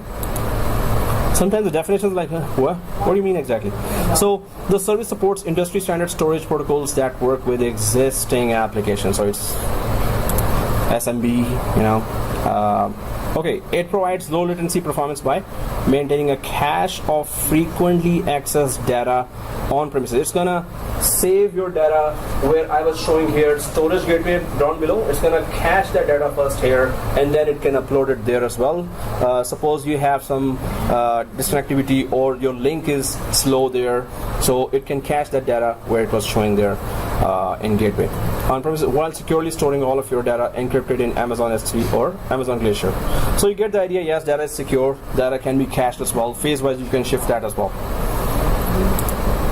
Okay, so we're still going for RDS and we're still going for theory. Normally, I'm really into labs. That's how we really get engaged with and understand the technology. But I guess without knowing all those services, it's not going to be fair. So relational databases provides a fully managed relational database. So RDS, there are Microsoft SQL, there is Oracle SQL, there is then open source related Apache, and there are others as well. Apache is not a database, but yeah, Postgres is there. Then there is MySQL. That's what I was gonna. That's why I saw you at once. Hey, help me out here. Come on, I'm running out of those. So here. But you will see a long list of databases there that are available, and all types of databases there. So every cloud vendor will try to attract database related traffic, database related requirements there. They will be offering, hey, we support all types of databases now, why don't you just come? And that's the back end of every application there. There has to be a database, right? So it's a cost efficient service that allows organizations to launch secure, highly available, fault tolerant, production ready databases in minutes. Depends on when we go to the databases, we're going to check that, okay, how do we deploy a big database, and auto scaling, and how to deploy a database that we need for web servers, for gaming servers, for applications. So you download a cell phone app. It has to connect to a database that will quickly communicate with that app in the background, right? Uber, suppose they must have that app, and millions of users are connecting to Uber. So they must have those databases that are scalable, and they are automatically retrieving a lot of data with very fast speed, right? So there are databases for that are different from what we see in RDS or relational databases. Anyway, so because Amazon RDS manages time-consuming administration tasks, including backups, software patching, monitoring, scaling, and replication, organizational resources can focus on revenue-generating applications. So many of the things are going on in the background that you don't have to worry about, but they're just saying that, okay, we're taking care of some of your tasks that you were doing on data center level, on your hybrid environment, or in your data center, where you can concentrate on actually doing the revenue generating, right? Okay, DynamoDB. It's a fast and flexible NoSQL database service for all applications that need consistent single-digit millisecond latency at any scale. So that's where it can take data, it can scale very fast. And again, the example of Uber there, that you have so many users connecting, maybe every day there are thousands of users, new users are being created there. So there has to be a database that is really taking that data fast and scaling fast as well, right? So that's where NoSQL DynamoDB is there. NoSQL, we're going to have that detail coming again from ours truly. So the difference between NoSQL and relational database, although I think you said that in the last class as well. So when we come down to database, that's the most boring topic for system administrators. So then we're going to talk about yeah, it's just a single table without databases. So Anybody know what is NoSQL? yeah, you can tell. Full form of NoSQL. What is that? Full form of NoSQL. You can tell us. People think NoSQL means NoSQL. Yeah, it is not relational databases. It's not structured data. Not only SQL. It means not only SQL. Yeah. Okay. That's the definition. Most people think, oh, big data, so there's no SQL. Yeah, it looks like that. It's just no SQL at all. No queries or SQL are going to be there. It is not only SQL. So there are other ways of accessing the data. So they termed it as not only SQL. Oh, thank you for that input. Otherwise, yeah. In relational database, there is only one method you can access data, and that is SQL. Yeah. In big data, there are other ways. Different ways so to do they are it. saying not only SQL. Not only SQL. The most concise way is to say SQL plus. Yeah, it could be SQL plus. Yeah. SQL plus. It's confusing. No, but what happens is in Oracle, there's an actual command called SQL plus. Okay, that's why. Who's gonna get confused with that? Oh, okay. Okay, guys. So we're gonna talk about that DynamoDB, but what are these the applications of that? Its flexible data model and reliable performance make it a great fit for mobile, web, gaming, and ad tech, Internet of Things, and many other applications. So this is where, the way they want to connect to that database would be different than they would be connecting to a relational database, right? So in these areas, you might want to use DynamoDB. This is a different name in same service, different name in Azure as well.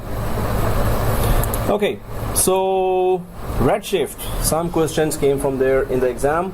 If you're planning to give the exam, and you should give the exam as soon as possible, this is the latest trend.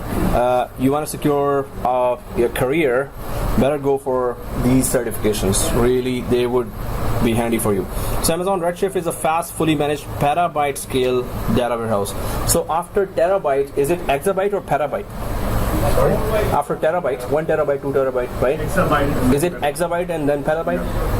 So 1000 terabyte is 1 exabyte, 1024, then exabyte is 1 petabyte. So it goes up to that level that you can just scale that. So it makes it simple and cost effective to analyze. That's the main word here. Analyze structured data. Amazon Redshift provides a standard SQL interface that lets organizations use existing business intelligence tools. So again, BI tools that you can connect to that can start giving you some analytical reports about the big data, right? So the example would that be that if your company is having offices across the planet in different continents, so which continent and which area, which countries sold this product, how many times, and that product was sold in that country, but it did not sell in the other country. That other continent had this same product sold a lot of times, so it will give you analytical reports about that, right? So you can make your decisions better for the next year, that how to market those products. So Redshift, some questions coming from there. You should be ready for that. Elastic Cache, now I'm gonna just get down to one-liners there, but the slide is there for reference. But Elastic Cache is where, suppose the example is, if you shopping on eBay on 25th December, right, or 24th December night, so that's a huge traffic there, right? And you're ready to shop now at 12 o'clock, click. So that when you click that product needs to upload fast right away. If it's like click, okay, let's go to Best Buy, and same product, click, and it opened. Okay, at once buy it right away, right? So the product loaded there fast, and you lost a customer because it did not load in your website. So that's bad. Elastic Cache will offer you that fast retrieval of data, right? So, but you have to purchase that service. You just have to put some cents there. Hey, this is 25th of December. We have huge customers coming our site. We need to retrieve that data when they click it right away, so we can convert that to sales right away, right? So, and it was fast. Whenever I saw that, I didn't see that on major sites that site is actually crashed, and we knew that millions of users are right now waiting for that 12 o'clock, 12:01, go.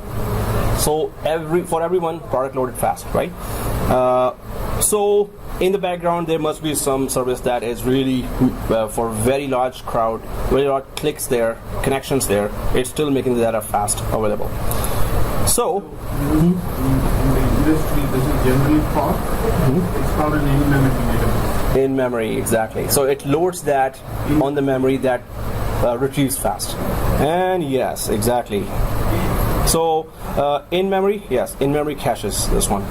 So you've been dealing with that, of course, as a developer. So maybe when you're doing web development, so this is an important factor for your. It depends. Like you brought up a use case the other day. You said when Donald Trump. Oh yeah, immigration. So the immigration site crashed. Yeah. They should have put this on the front. Yeah. And it could have just crashed all of them. Even like a genius in the Best Buy. Yeah, Best Buy also. Yeah. It did. So there are two levels of caching. Or two levels of caching. Why is this different? So the static files are already cached by some of the other components. But the database caching this does the database level. So even dynamic data it comes from the memory. Oh yes. So it's not going to the disk or anything. Definitely. So it can serve very, very fast. There was Netflix on AWS. Yeah. So data center normally like a huge traffic. Yeah, huge traffic. It's scalable, right? Any level of bandwidth they are supporting already. So their equipment is ready to have thousands or millions of connections. They are okay with that, so definitely. That's the for the shooting tools. Oh, yeah.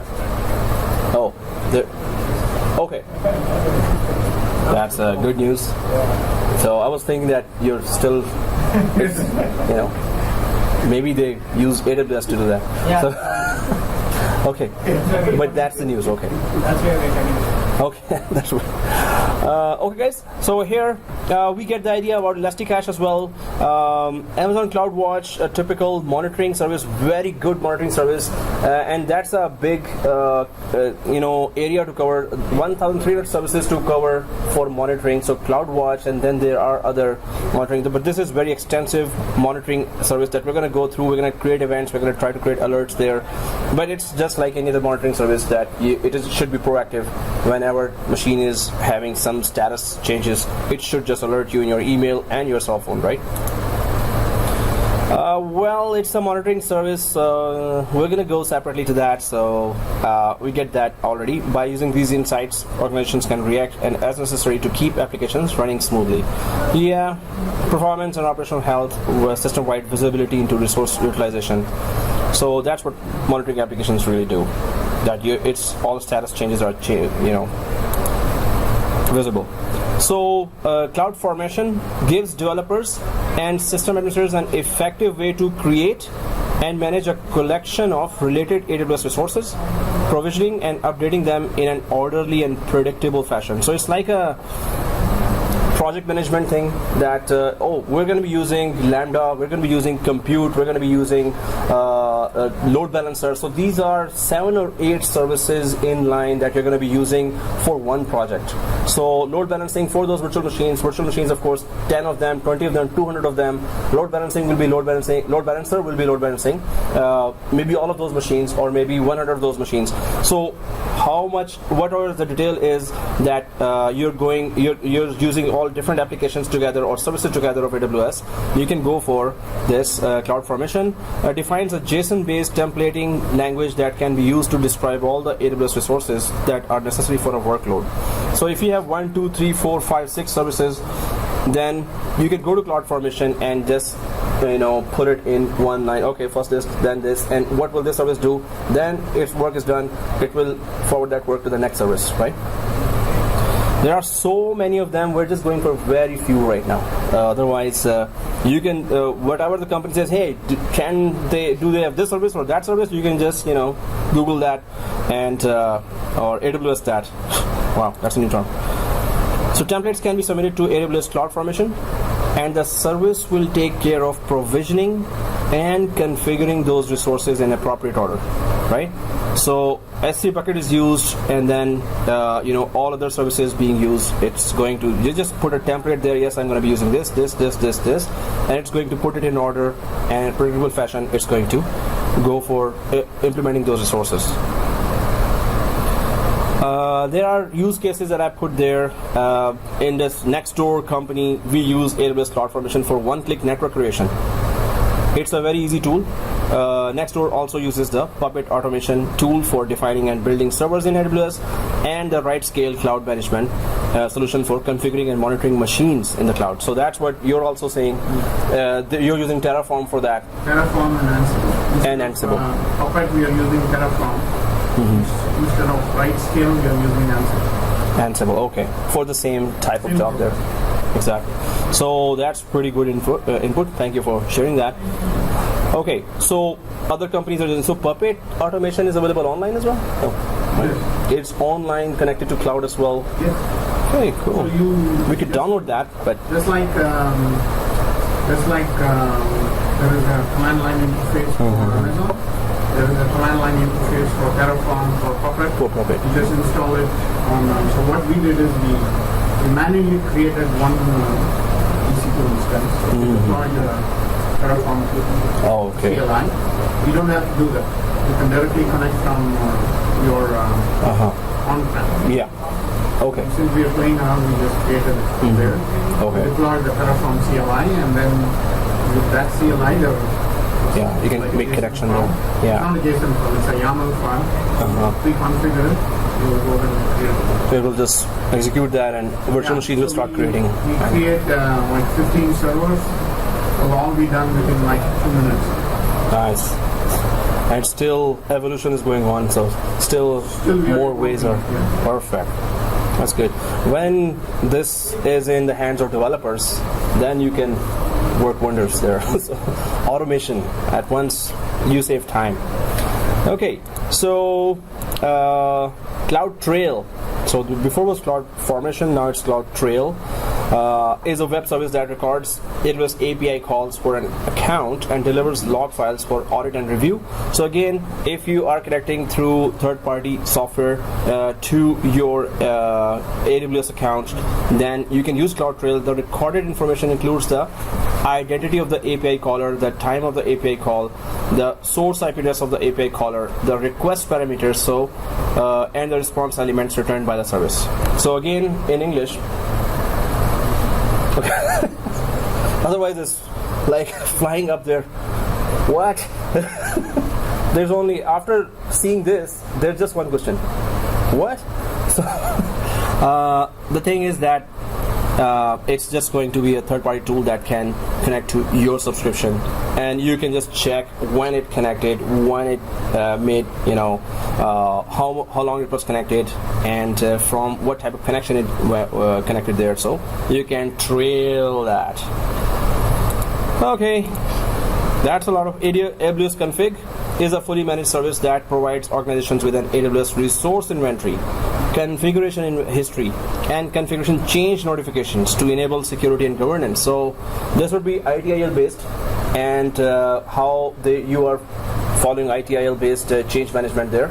So you can go for AWS Config. But if you know that, you can keep on offering those solutions to the company that you're giving interview to, or you're as a consultant going there. They will ask, do they have this? Do they have this? So you would just right away have a solution for them, right?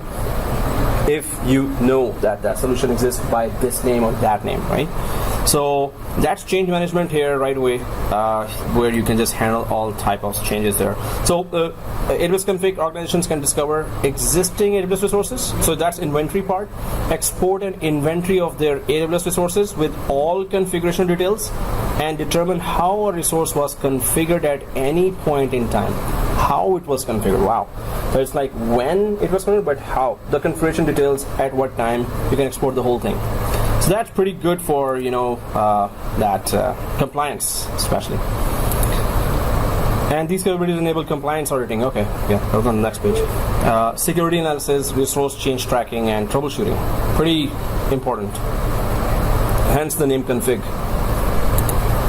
Okay, what else? Security and identity. That's where we're going to be starting our next class, and from there it's all lab. But we understand that better. We are better engaged than this, and then we're not looking at the news if it is going on. Labs are going on. No, I'm not looking at you. Yeah, listen. I was looking at that guy on the picture. Yeah, the big picture. So, the smart guy, right?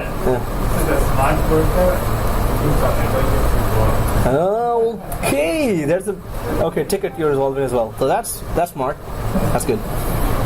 So we should introduce very long labs now. Let's see how smart then. That's really hard work. It will convert into hard work. But that's good. I mean, of course we have to. If there's a ticket and it's given to you, it's okay. So, and it's being recorded anyway. So we would never miss any of those steps there. So provide security and identity services that help organizations secure their data and systems on the cloud. This is where we're going to start, and that's extensive as well. IAM, which is Identity and Access Management. I was planning to start that today, but we have to know some of the services there. That introduction to those services must be there.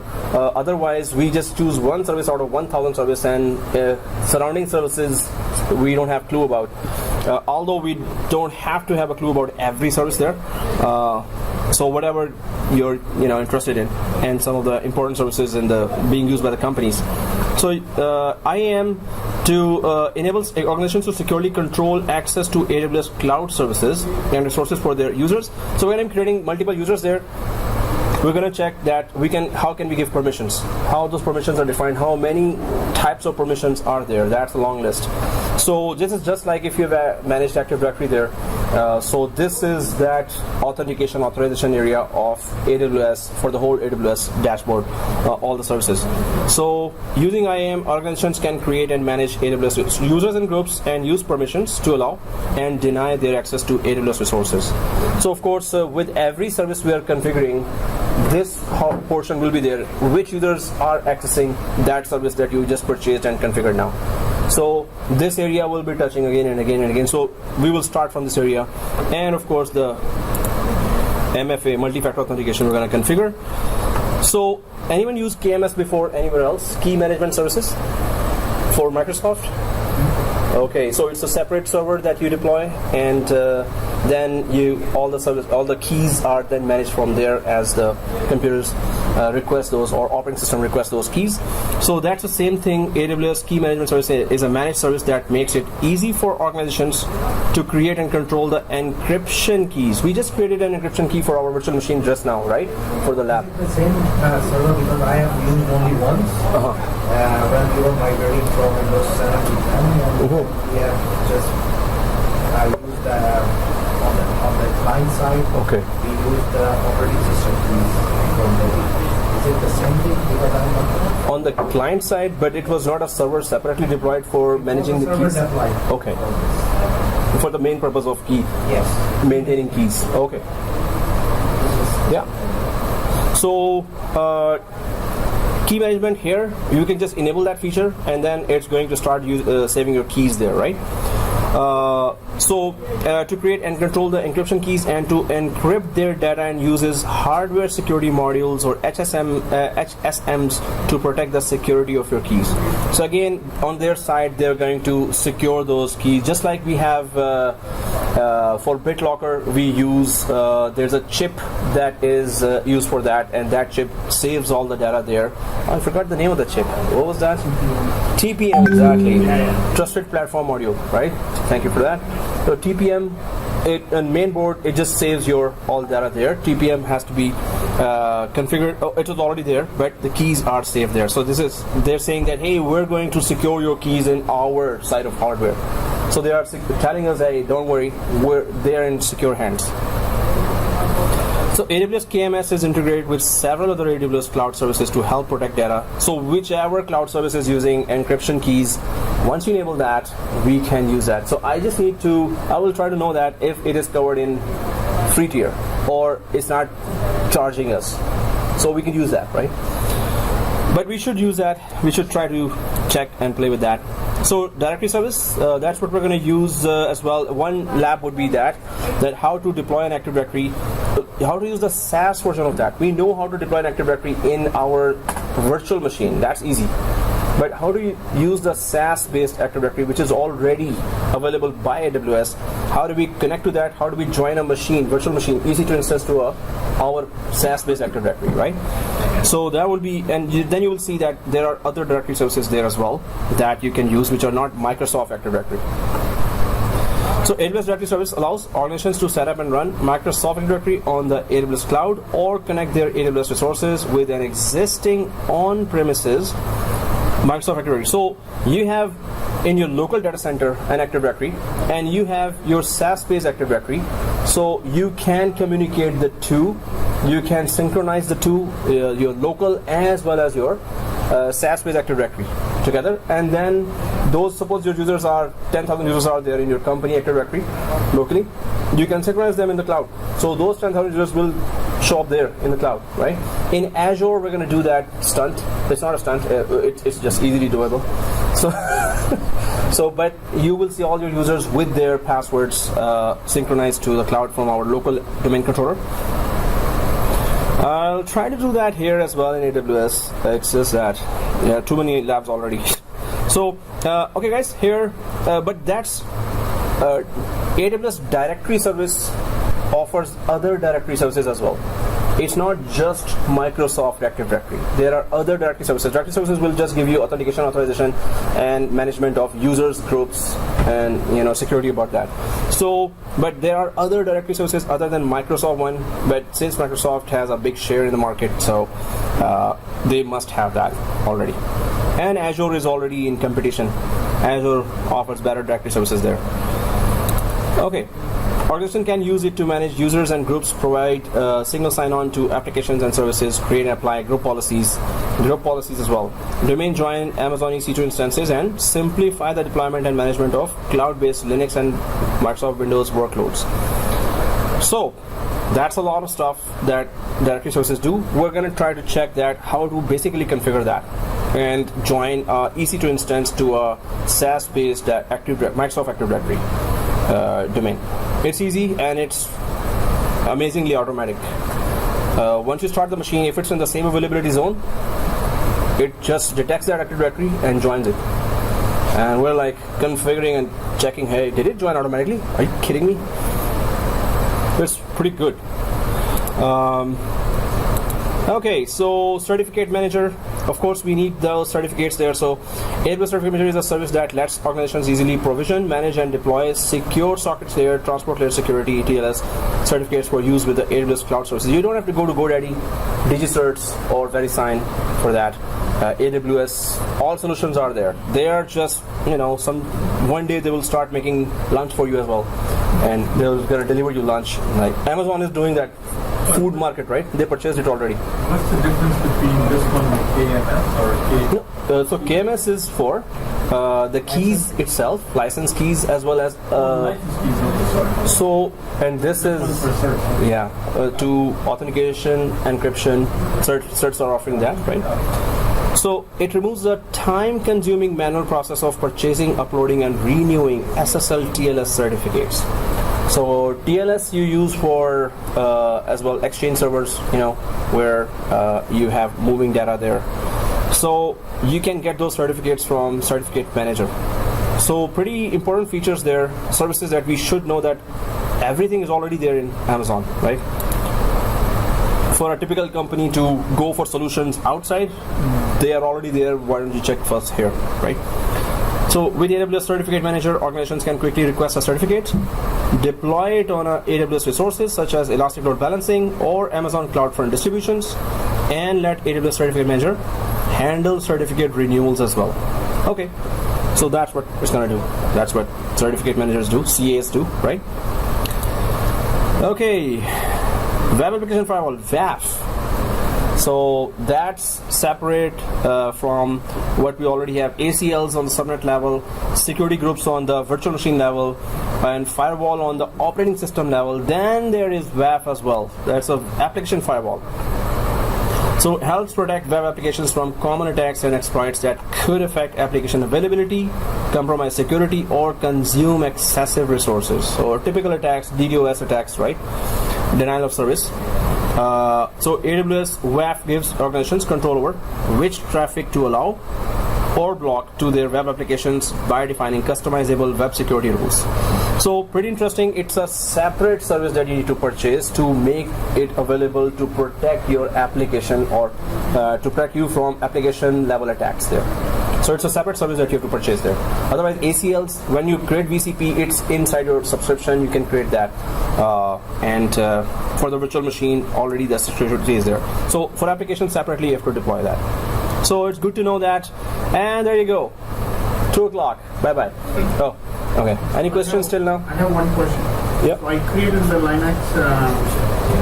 Already did that? And that was too fast. Yeah, but I deleted it also. Okay. But Oh, on the instance, it's not going on the dashboard. It's not going away.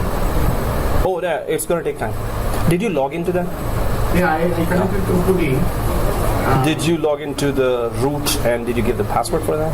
Because we have to log into it Yeah, I successfully. went to it has instructions to connect using Pudi. Perfect. So I went to that. Cool. And then I deleted this. Yeah. So guys, let's go for deletion now before we go. So, but yeah, it's gonna take time. It's not right away. Not it's gonna delete that. Right away, no.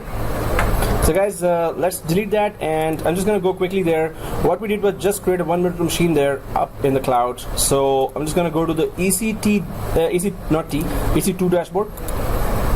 I hope you're here, right? So how do we delete that machine? That's the only thing we created there today. Instant state and terminate. So do we see this? I'm stop here. Yeah, you can see that, and go ahead and click terminate. Yes, terminate. Yes, terminate. Then if it asks, so it is started. Oh well, we actually shut it down. But if it was started, it's gonna shut it down and delete. But it's not gonna like at once go away. It's gonna show they're deleting. So don't expect fast results here. So if you click terminate, that's it. So it's gonna say on an EBS backed instance, the default action is for the root EBS volume to be deleted. So the disk that was created with the creation of virtual machine will be deleted. Extra disk, and later we're gonna be adding extra disk to the virtual machine. That we have to go to EBS storage and delete them separately ourselves.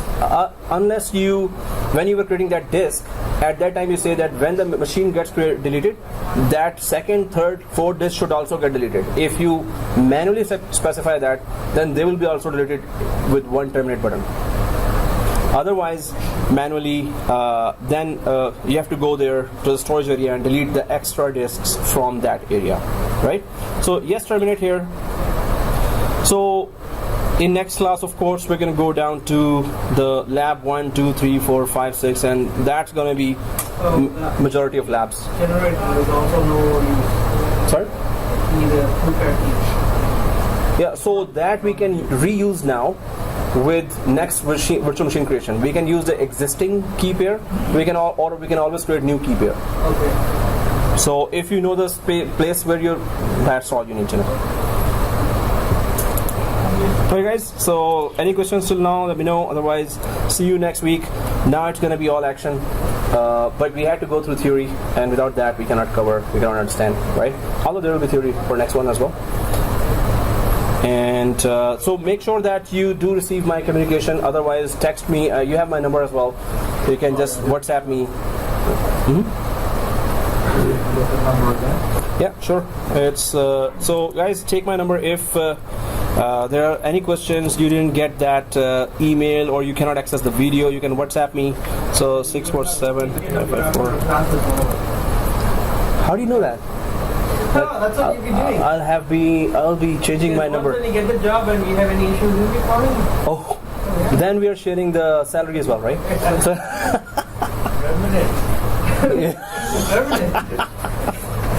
so it's Amir, so you can just add my name, WhatsApp me. So guys, if you could actually WhatsApp me and just say hello there, because I'm going to be creating that WhatsApp group there, and I'll be adding you all if you don't mind that, because whenever suppose something happens and I cannot make it here to the class, so I'll be WhatsApping you there, hey today, so you will get it right away, right, instead of waiting for it or surprise. Other than that, any errors you get, just upload it on the WhatsApp for the next labs, because there are going to be long labs coming now, although you will have the video to follow that, and you should redo those labs at home as well.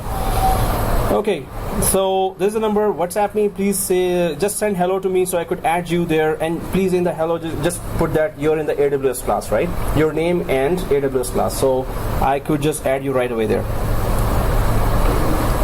So let me know if you didn't get the email, you didn't get the video. Good. Yeah, this dude is. Oh yeah, I thought one time why don't take a picture. Young guy. That's my younger brother actually. So no, it's me. Come on. Okay guys, so see you.